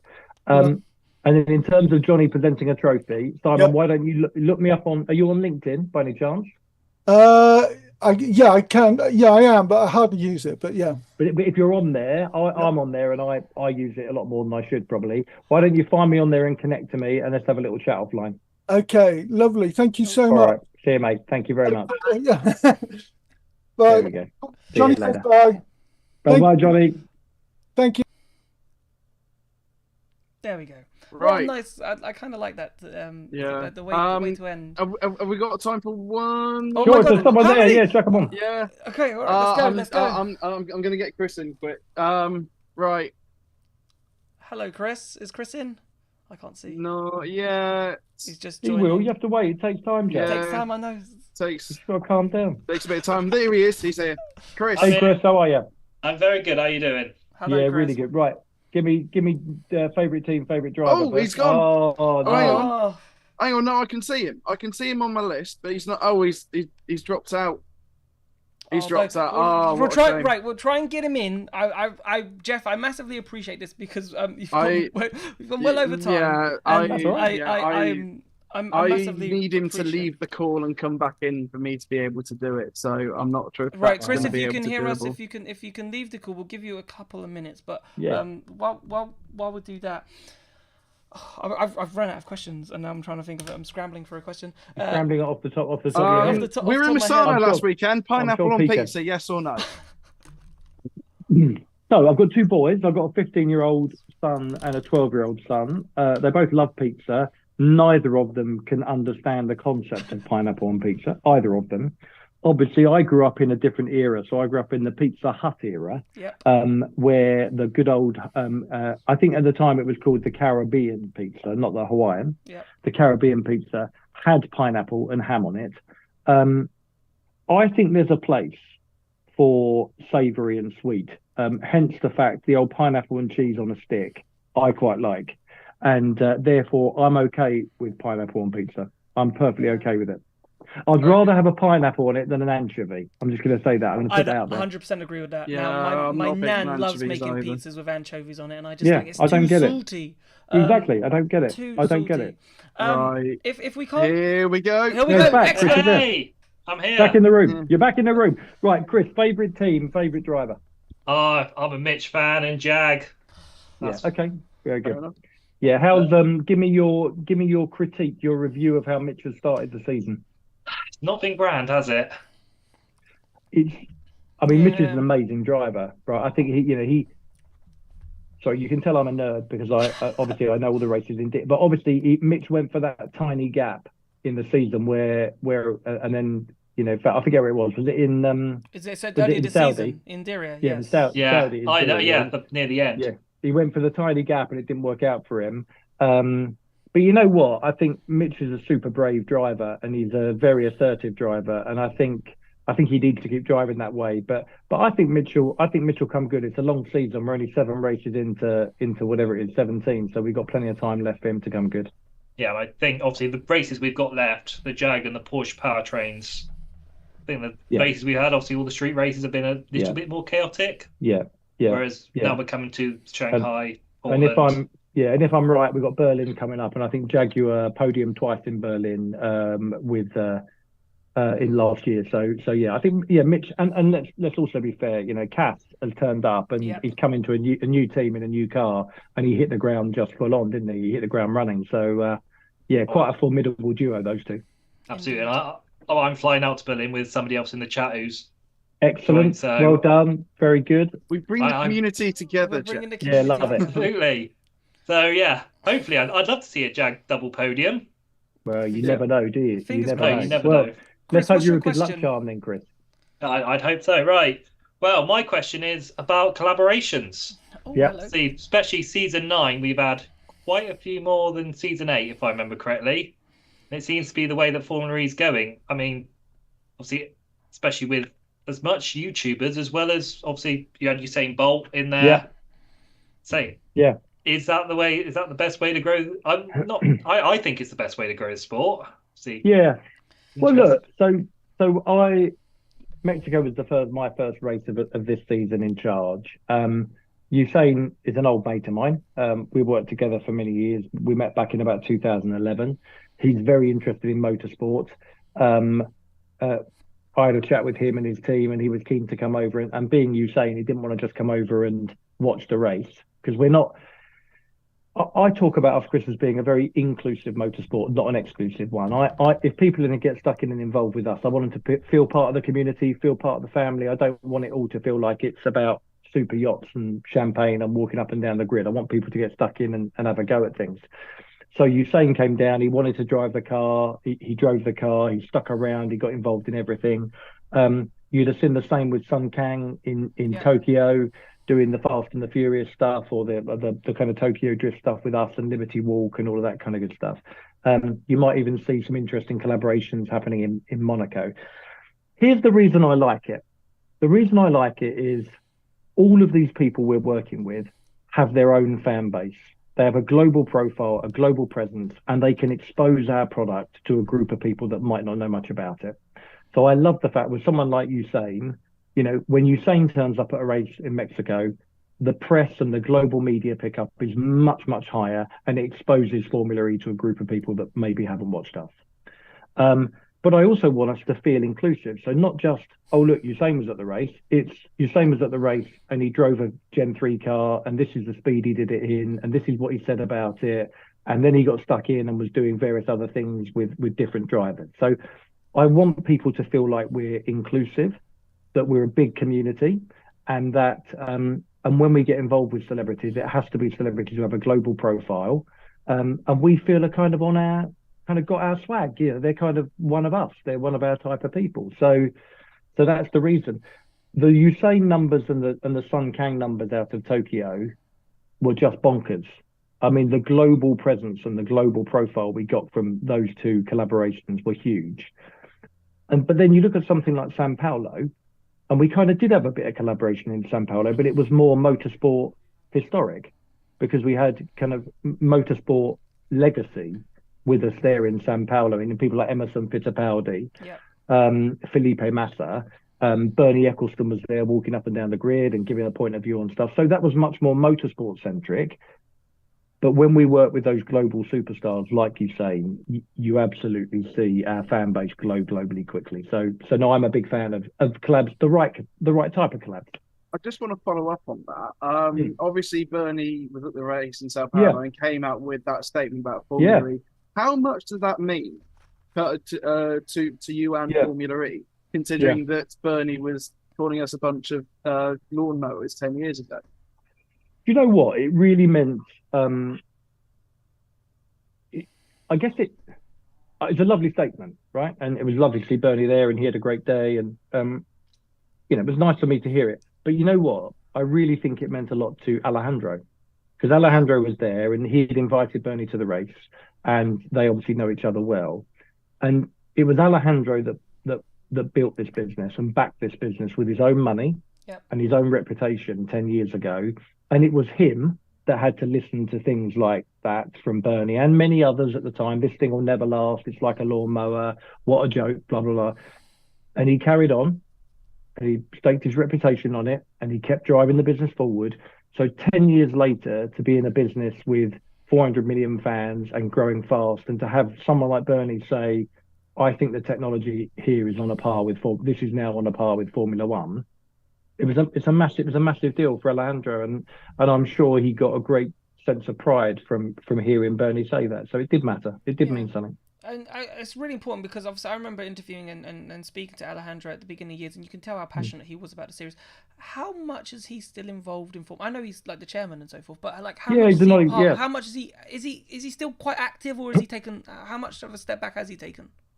Well, so anyone who knows Alejandro knows that the inactive would be an impossibility for Alejandro. So he's active in everything in life. He's our non-executive chairman, so he's the chairman of the board. He still has his other business interests, as you know, Extreme E and E1 and things like that.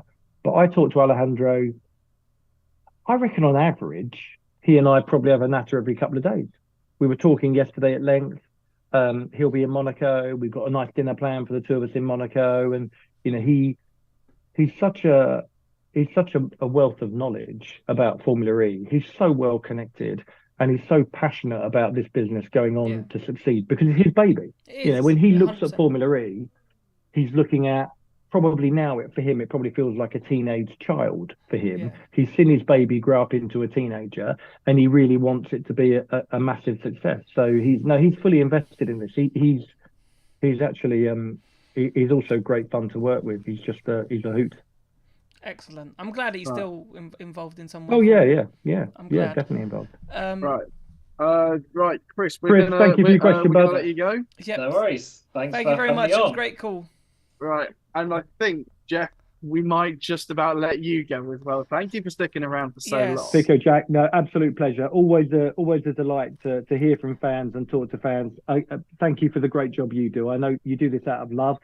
And I love the fact you bring together this community of Formula E fans. So anything we can do to support you as a company, anything I can do to support you to help grow this community and engage this community, you know where I am. You get me anytime you like. Honestly, we can't wait to have you back at some point in the future. Do another one of these. Should we do an end of season wrap up? We could do an end of season wrap up. I tell you what, maybe we could do an end of or season maybe wrap we up. do it. Why don't we do it? We've got that on video. Yeah. We've got that on video. Yes, I know. Why don't we try and do it just before the last race? Because the last race of the season is London, 21st of July. Yeah. Why don't we try and do it just before the last race? Because then hopefully we'll know which drivers are in contention, which teams are in contention, who might win. We'll be able to look back on the season. You know where I am. Just send me the mail. 100%. I just want to say, from our side, I just want to say a massive thank you because it's great to have a CEO who is very open and doing these things and talking to us, right? Journalists and fans. Wait, Dieter Gas. Hold on. Hey, Dieter. Hey, I did call, and do you know what? I'm live on a podcast as I talk to you, so don't swear, Dieter. They can't hear you. Quick question for you: Who provides the powertrain for the Gen Beta car?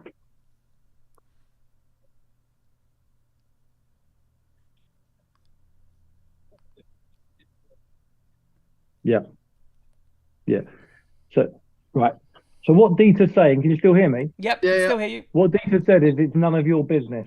Oh. Dieter, I'm going to talk to you tomorrow. I'm going to drop you off. I'll talk to you later. See you, mate. Bye-bye. There we go. Brilliant. Lovely stuff. He didn't say that. He didn't say that. He actually said, it's a very good question. He thinks he knows the answer, but he'd like to check it first. So I'm not going to put him on the spot. So I will find out the answer, and we'll do some massive Christmas cracker style reveal when we get to the London race. Yeah, that would be amazing. 100%. That would be amazing. But yeah, just to carry on my sentiment, it's amazing that what you're doing, and I think it means so much to the fans. And I think from reading the comments on the YouTube chat, that warmth from the fans is massive, and I think it's really important that you're doing what you're doing, and I can't thank you enough for that. It's absolutely my pleasure. And the other thing I would say is, we know there's things we don't get everything right in Formula E. The intentions are always good, but getting quality feedback from people who care about the series and want the series to thrive and succeed, as opposed to people who just don't care about it and don't care what happens to it. The feedback of the fans really matters to me. So any opportunity I get to get that feedback is a blessing for me. So thank you. So I'll be joining Nick on the roundtables in Monaco, Berlin, and London. No chance, Jack. You have to earn that right, I have Jack. to earn that right. Oh, trust me, I'll get there. He's going to be hanging off Nick's coattails. Don't Trust worry. me. When we get to Monaco, we all hang off Nick's coattails. I can hide. I'm so small, right? I'm not the tallest of people, so he's quite tall, Nick. So I'll hide under his coat and I'll. There we go. So I'll recognise you when you turn up with him then. Yeah, exactly. Yeah. Exactly. Right. Thank you so much. Right. What Great I'm going to see you both. is Lovely to see everyone. Lovely to see everyone. I'm just going to move on to the Be Right Back page, and thank you so much. We'll take a little bit of a break and we'll come back afterwards. Cheers, guys. See you later.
Jacket off.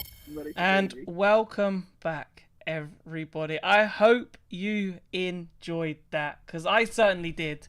Right? How amazing was it to have? And he was only supposed to stay for 1 hour. He stayed for an hour and a half.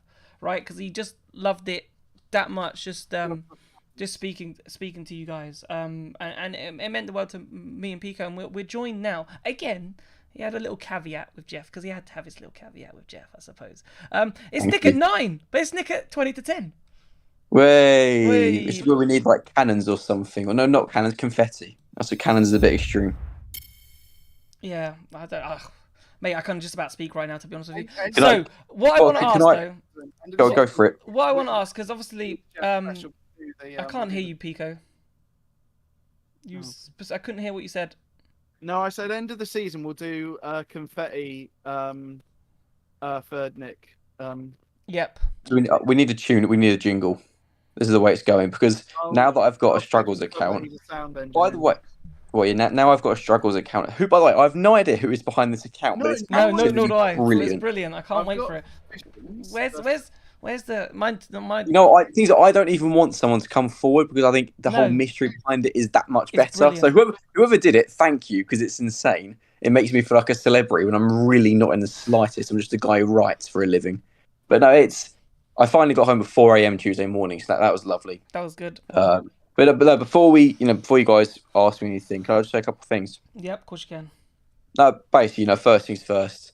Jack, Pico, you two did an unbelievable job. It's. I know you were both a bit worried, but no, honestly, you absolutely smashed it. And also, to all the fans. Firstly, it's amazing how many fans ask questions. But actually, even for journalists, speaking to the CEO of any company, let alone Formula E, it can be nerve-wracking. The fact you all did so amazingly well, you should all be so proud of yourselves. And I told you Jeff's a nice guy. Yeah, I know he's a nice guy. I speak to him enough times these days. I don't know if that's a good thing or a bad thing, but no, everyone, honestly, you can pat yourself on the back, have a drink, or whatever. But everyone who asks questions you should be so proud of yourselves because they were all amazing questions as well. They were all great questions, and I said it last time. I've said it so many times. Like the community that we're building here on the FE bar is amazing, and I love every single one of you, everyone who came on today. This was it was my and Pico's idea, right, to come up with this show, and I couldn't in my wildest dreams think of that at this stage. We've only been doing a couple of shows, right, and the guests that we've had on, the amount of people who've come on, it's been utterly enthralling, and it's been brilliant, and it's all down to you guys. It's all down to you guys, the fans, coming in and making the show, because it's your show. That first show I did, I didn't know if anyone's going to turn up, but you guys did, and it's been absolutely amazing. So what we're going to do for the next 20 odd minutes, we could probably speak to Nick. If anyone else wants to come on and talk, we will let them on. So we might talk from Nick for about 10 minutes. Only a couple of things to say. Pico, your mic is struggling slightly. Oh, piss off. Excuse me. That will have come through. Excuse me. Nothing else has come through. Those two words will have come through. Excuse me. Yeah. But this is the first one I'm going to end sober, which is disappointing. Jeff's the sort of person that would be like, right, I bought the first round. Text me when you get it. That's the sort. I think, of person in all fairness, I've been fortunate enough to have spoken to Jeff several times now, and to hear the stuff he said about me is like, mind-boggling. Insane. He is. Not just an incredible CEO and the right person to lead Formula E on every level. He's 100%. Actually just a really, really good guy. Yep. He's everything a CEO should be. He's approachable. He's friendly. He speaks to the fans. He speaks to me. Without being able to speak to Jeff, I would struggle to have a job. He's a brilliant guy, and that's why I wanted to thank you, I suppose, because nothing against Jamie Regal, who was the CEO before, but he wasn't as active. But it's really great to just have an active CEO that we have at this precise moment, and that's really good. So the one thing, let's talk a little bit of Formula E, because there was a little bit of news that came. There's been news. There was a little bit of news that came out today. So a little bit. A little bit. All right. A big bit of news. Big bit of news, as you said. Big news story. Big news story coming out of the news desk from Racing News 365. Nick Golding, I'll let you tell it. Yes, so the big news is that Porsche have lodged their appeal regarding Antonio Felix da Costa's disqualification from Saturday's race. After the race on Saturday, obviously the announcement was made at 8:20 in the evening. I just finished a margarita pizza from the local takeaway for €4.50, which is still staggering. And basically, Porsche announced that they'd activated their intention to appeal, which basically means they've got 96 hours from that moment to lodge an actual appeal. So that was until Wednesday evening. Today, they have then gone and lodged their appeal to the FIA. So how long it's going to take, we don't know. There is obviously the chance that, potentially down the line it could go to the Court of Arbitration for Sport. If it gets to that stage, it's but that's only if it goes. Oh, what's up, Jack? Pico went missing for a little bit, but I fixed it. I couldn't see me on the screen. He went missing for a bit. It was my fault. Yeah. So Camera when people refer to something called CAS, that is the International Court of Arbitration for Sport. Whether it will get that far, who knows? That hopefully not, because if that happens, then it means it's going to take a while to sort out. So for the time being, Oliver Rowland is still the winner of round 6 of Formula E, which was last Saturday's Misano E-Prix. But as we all expected, it's Porsche are unhappy, and unsadly so. And I actually spoke to Ollie this morning, and I asked him, for what he was doing when he suddenly found out he'd won the race, and he was actually changing hotels altogether because he got no sleep the first night.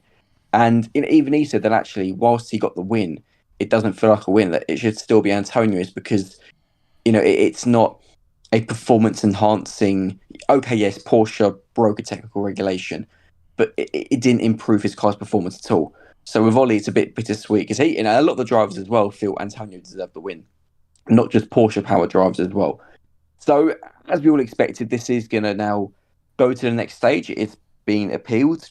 Whether Antonio gets the win back, who knows? But it's a frustrating one because odds on, are we going to know anything before Monaco? No. I can't confirm, but unlikely, particularly if it does go to CAS. Yeah. If it goes to CAS, that can take, quite a long time. Yeah. So we might find out before the end of the season. You're saying if it goes to CAS, and all I'm thinking is just like Nick Cassidy. Nick Cassidy's there. He's there with his hammer. He's there with the order. Well, the big thing is obviously this won't only, Antonio being disqualified obviously impacts the, Tag Heuer Porsche's tally in the team's championship, and obviously they're very much in the fight this year. It also affects Porsche and the manufacturer's trophy, which obviously is a new thing for this season, because there are quite a few ramifications of what's happened. So will he get it back? To be fair, people in the comment section, should be saying, do you think Antonio will get his win back? Or is it a case of, as Antonio said on the Sunday morning, accepted rules are rules? But it's an interesting one. This is going to bubble over into Monaco, and I imagine there'll be quite a lot of questions, at least from me. Yes. Regarding it all. Hopefully, me too. Just to let you know, Nick, you're being absolutely rinsed in the Discord right now. That's okay. I'm used to it. Ooh. In a good way or bad? What have I done wrong this time? I don't know. But Jody put no one. Absolutely no one. Nick, do you know I got a pizza for 4 years? Oh well. I want to ask you about Jake Hughes. Actually, did you get a chance to speak to Jake Hughes? Because obviously he was so quick. I did. Right, he was so quick. Like, what did he put his race pace or lack of race pace down to? Because if it was a standard Formula One race, you would assume he would have won that race because he was so quick. But because it wasn't, what did he put that down to? So you hit the nail on the head. Jake was rapid all weekend. He should have been on pole on the Saturday, but obviously ended up going over the sausage curb and end up then being disqualified from qualifying, which even Pascal Wehrlein said he shouldn't have been disqualified for literally. What's being said, Pico? Because you're laughing away, mate. What have I done wrong? Come on. No, we're trying to have a serious conversation here, Pico, and you're runing the show. Like, we've got 10 minutes, mate. We've got 10 minutes. I know. I want to find out about Jake Hughes, mate. I'm interested. Shall I carry on? Or am I being rinsed still? No. Genuinely, go for it. I thought I was everyone's favourite Formula. Formula E journalist. Now I'm just turning into. No, anyway, with Jake. So Jake obviously qualifying. He got even if he claimed pole on Saturday, he got disqualified. So is what it is. On the Sunday again was rapid, got pole. He said he actually had a really bad start, and because of that, he knew he'd probably drop down to about 7th. when he had the bad start, he then decided just to floor it, basically, which is why he then stayed in the lead into the first corner. He then got bullied a little bit because he tried to go for an overtake, which didn't go right, which dropped him back to, I think, to about 6th or 7th mid-race. And from that point, as Oliver Olin said, his plan was to try and stretch the field. Now, as soon as the field started being stretched, because Jake was in 7th, there was very little. He couldn't go with him because he'd used too much energy. He also then had a coming together with Max Gunther, which resulted in a 5-second time penalty for Jake, which he didn't agree with. And he understood why it was investigated. So for those who missed it, at the turn 8-9 chicane, which was very much one line and 2 corners the drivers absolutely hated, Max basically released the brake to make sure he kept the inside line. Jake's on the outside, had a choice, go into the wall or cut through the gravel. He chose the gravel, understandably so, a much cheaper option for McLaren. Yep. The FIA decided he gained an advantage, slapped him with a 5-second time penalty, and that ruined his race. The weird thing is, though, I did a piece on it on... What day is it today? Today's Wednesday. I did a piece on it yesterday. But there's been quite a few pieces about the number of drivers who are becoming frustrated at the lack of consistency in the stewards. The one that I did with Jake, Jake's comments on it went live today, if anyone wants to check that out. Yep. I actually spoke to Pascal as well yesterday, and I've got some comments from him. He's another driver who's not happy with the consistency, and this is a big problem because we're seeing the prime example, from Mitch was when you go back to Diria. Mitch was, whether you say he was forced into the wall or not, Mitch ended up in the wall, obviously after an incident with Jev. Okay, I'm not going to start saying pushed or whatnot because, I've got to try and stay somewhat impartial. That incident wasn't even investigated. Nothing came from it. Arguably, probably should have been. It was a very similar incident with Jev and Nick in Saturday's race. And obviously on that occasion, Nick ended up flipping the wall. And on that occasion, Jev got a penalty. So it's a very similar incident, but a completely different outcome. And this is the thing that the drivers are becoming frustrated about because, as Jake said to me, he was like, there are times now you can, risk making the contact with another driver because there's a good chance you'll get away with it, which is kind of a problem we've now got because it's the same with F1, to be honest. There's too much inconsistency and, all the drivers appreciate it's the hardest job in the world probably to be a steward. Yeah. I think there's no disagreeing with that, but it's for the racing to be fair and for the drivers to know what is allowed and what isn't, there needs to be the consistency, which at the moment, we are lacking. Yep, 100%. Right, Nick, we have to say a massive thank you to you for coming in and giving us a bit of an update. What we are going to do now is you can maybe be the first person, actually. Pico's going to go and find a little Sporkle quiz. Okay. Yeah, I did text you. Okay, You're not. Am I the guinea pig?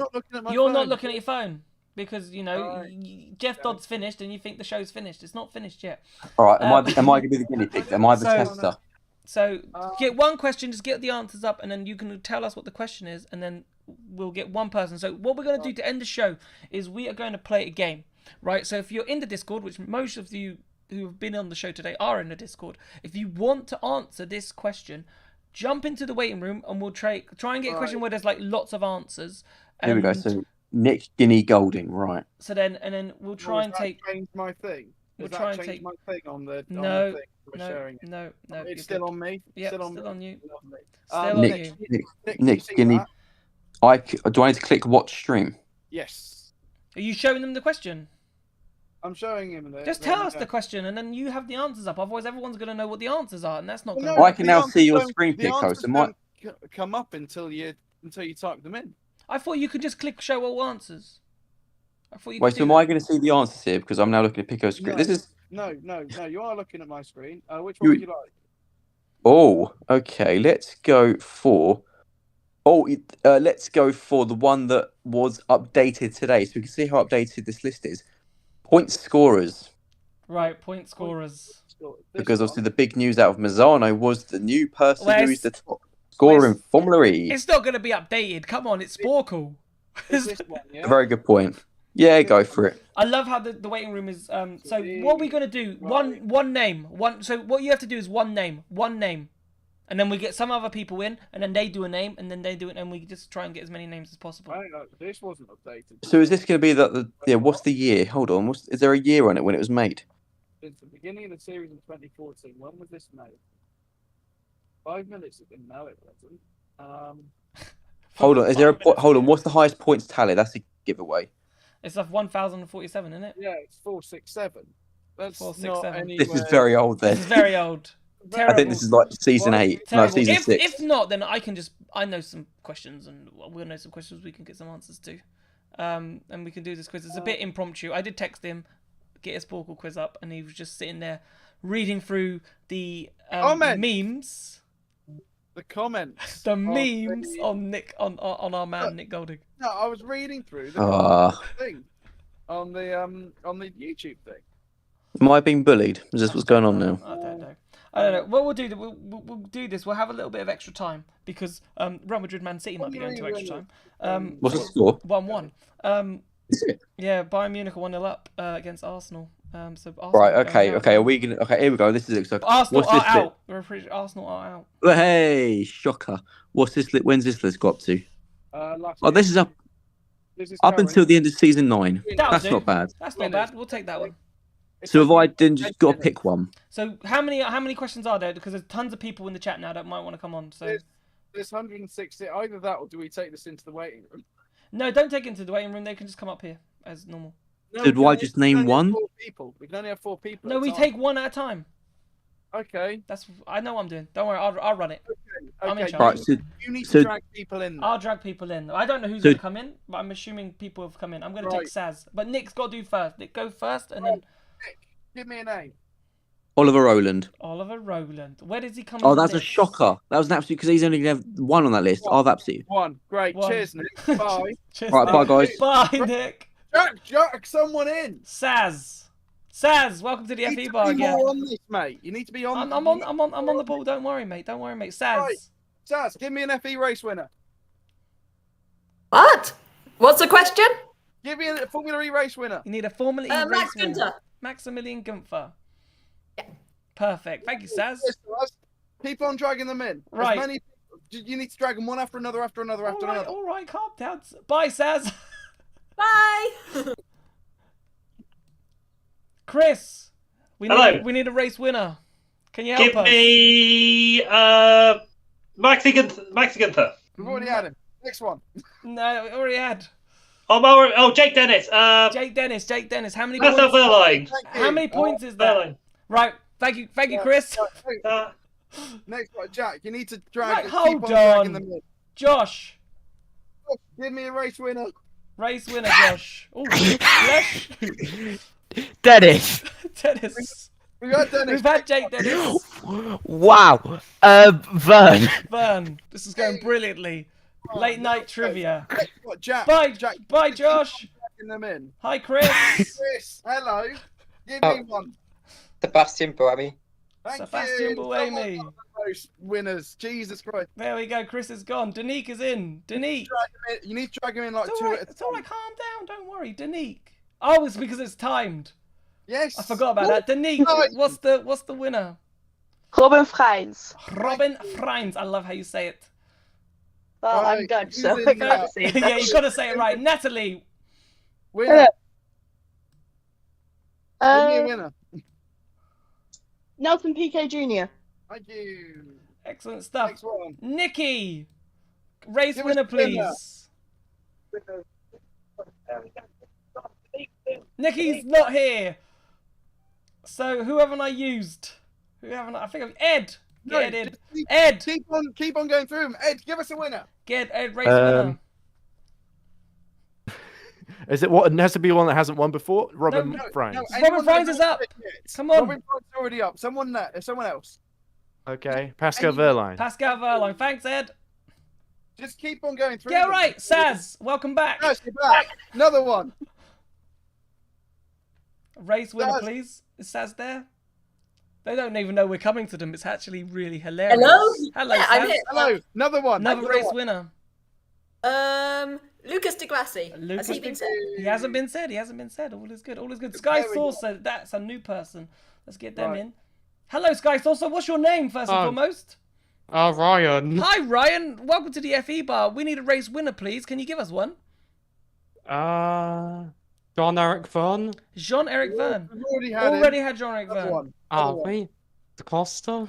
Yeah. Antonio Fitz Costa. As you're Ryan, as you're new, you can stay for 2 seconds. Can you give us another one? Robin Friends. Robin Friends is gone, unfortunately. Yeah. Nick Cassidy. Nick Cassidy. Right, Ryan, stay. We'll come back to you at the end of the show. We'll have a little chat before we go. How long have we got left? 6 minutes 34. Oh, how many do we need? We're about halfway through. Hi, Josh. Can you Give me think of a another race one. winner? Hello. This is chaos. Give us another I one. love it. This is chaos. Has Bremy been said? Yes, it has been said. You need to listen to the stream at the same time. Come on. We're 20 seconds behind. They are 20 seconds behind. Oh my god, this is chaos. That's not chaos. You just need to tell us a name. Think of a Formula E name. It's not that hard.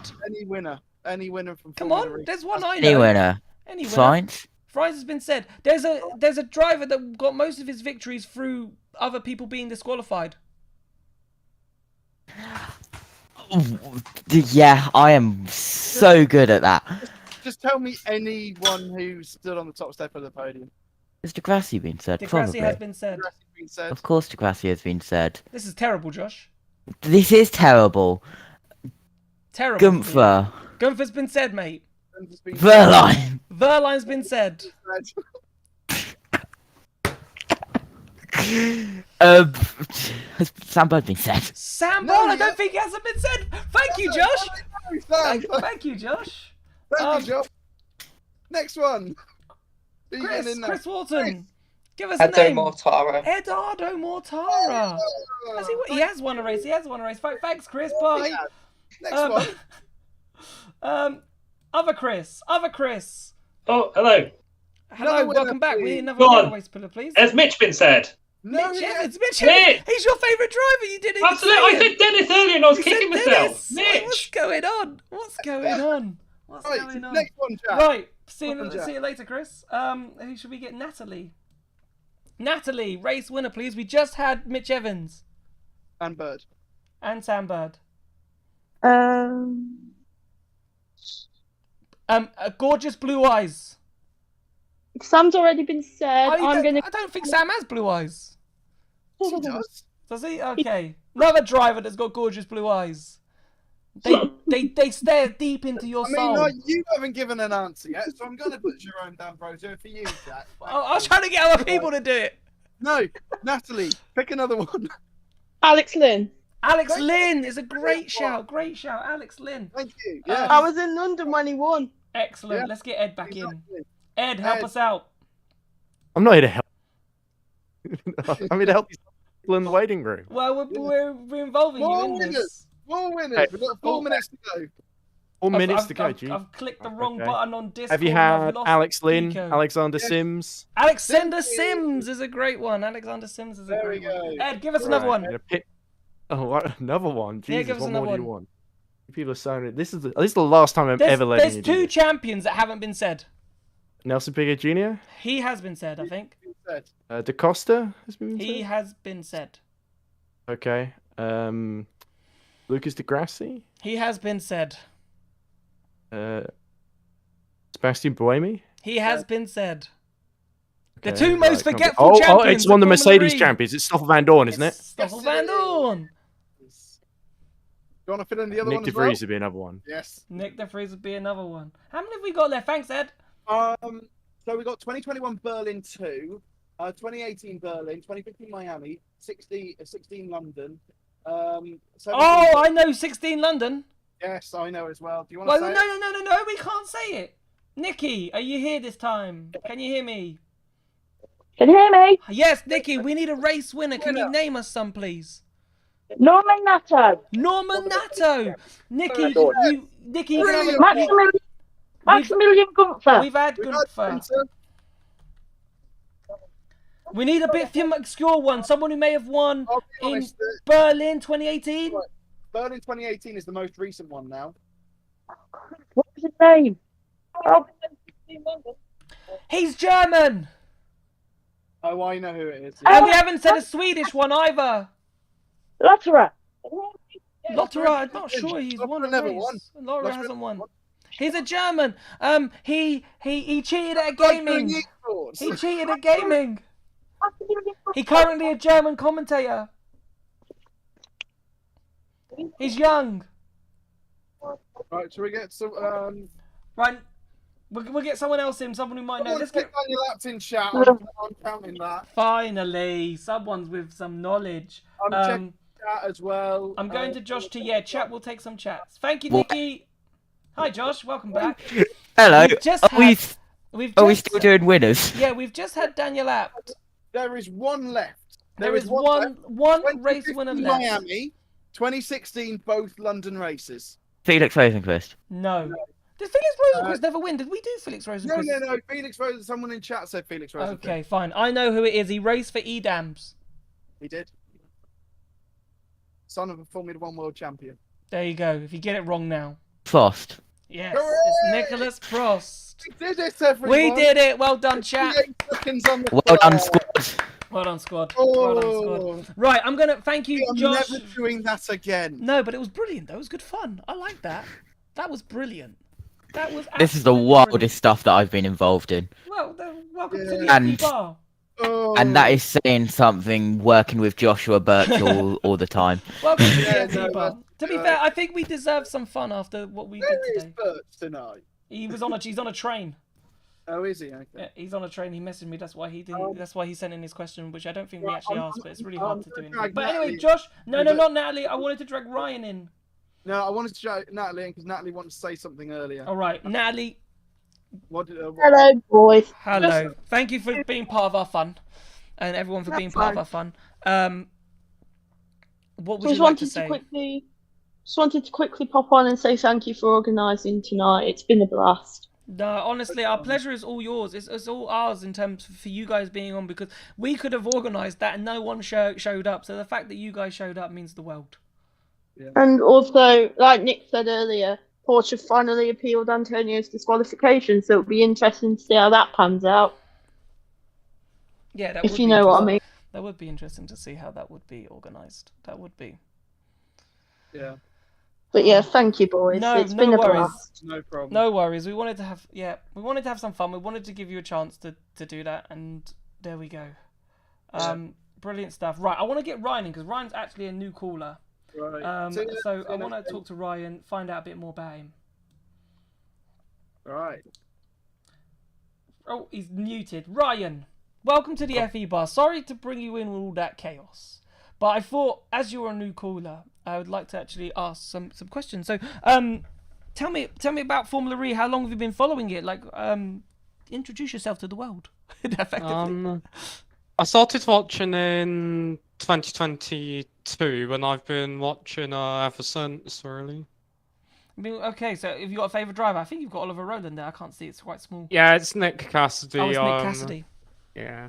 So what do you make of Nick Cassidy in terms of the championship last season? He was so close, but just was so unlucky at the same time and didn't get it. Yeah, he was unlucky with the Mitch Evans collision and the obviously Mitch Evans in Rome. But what have you made of his start at Jaguar? It's been decent, I would say. At the moment he either crashes or wins. So yeah, he's doing all right. But Ryan, thank you so much for joining the Discord today, and hopefully we will see you in another show in the future. But thank you so much for calling in and joining the community. Bye. Bye. Right, Pico. Can we wrap it up now? Can we wrap it up now? We could have wrapped it up a while ago. No, we could have, but we've had a little bit of extra time. But I felt like I wanted to do something fun today, and we had a bit of fun with the quiz at the end. It was a good laugh. But a final thing from me, and then I'll let you finish it off in terms of, I just want to say a massive thank you to all of you who came on, who has liked the stream, if you've subscribed today, if you've joined the Discord for the first time today. It means the world, and to those people that have been with us since day one, starting these live shows, it means the world. Thank you so much. And it doesn't stop here. We are still working on special guests. We're still trying to get people in, and we'll obviously be doing a show after Monaco. That will be fun because I will be in Monaco. I'm not flying back till Sunday night, so then getting the show ready for Monday is going to be fun. But we will do it, and I look forward to seeing you all there. So Pico, last words from you. Yeah, I will watch. I will watch Monaco delayed because I'm going to Exeter to watch the last night of the season. Your microphone's going sadly. Right. No. It's because I'm quite far away. I was going very quiet because I was admitting that I'm not going to watch Monaco live because I'm going to the football. Go on, you yellows! Let's get promotion. Well, it's only fair, right? I went Brentford, Sheffield United, so you had to deal with Saturday's race, and I still watched it. I am not doing anything for Monaco. But that's all right. Right. No. Honestly, to all you lot who came on, thank you so much. This show is not possible without you guys, and the fact that we're this is what, episode number 6 or something. Lost count. This is still very much in its infancy, and the fact that we've brought the big dog on this quickly is amazing. And fingers crossed. It is genuinely not possible without you guys. So thank you all just so much. Right. Thank you all. Have a lovely evening. We will see you before Monaco. Well, after Monaco, unless something interesting happens. We'll see you then. Right, I'm gonna go collapse now. We're not even offline. Look at him. Night, everyone.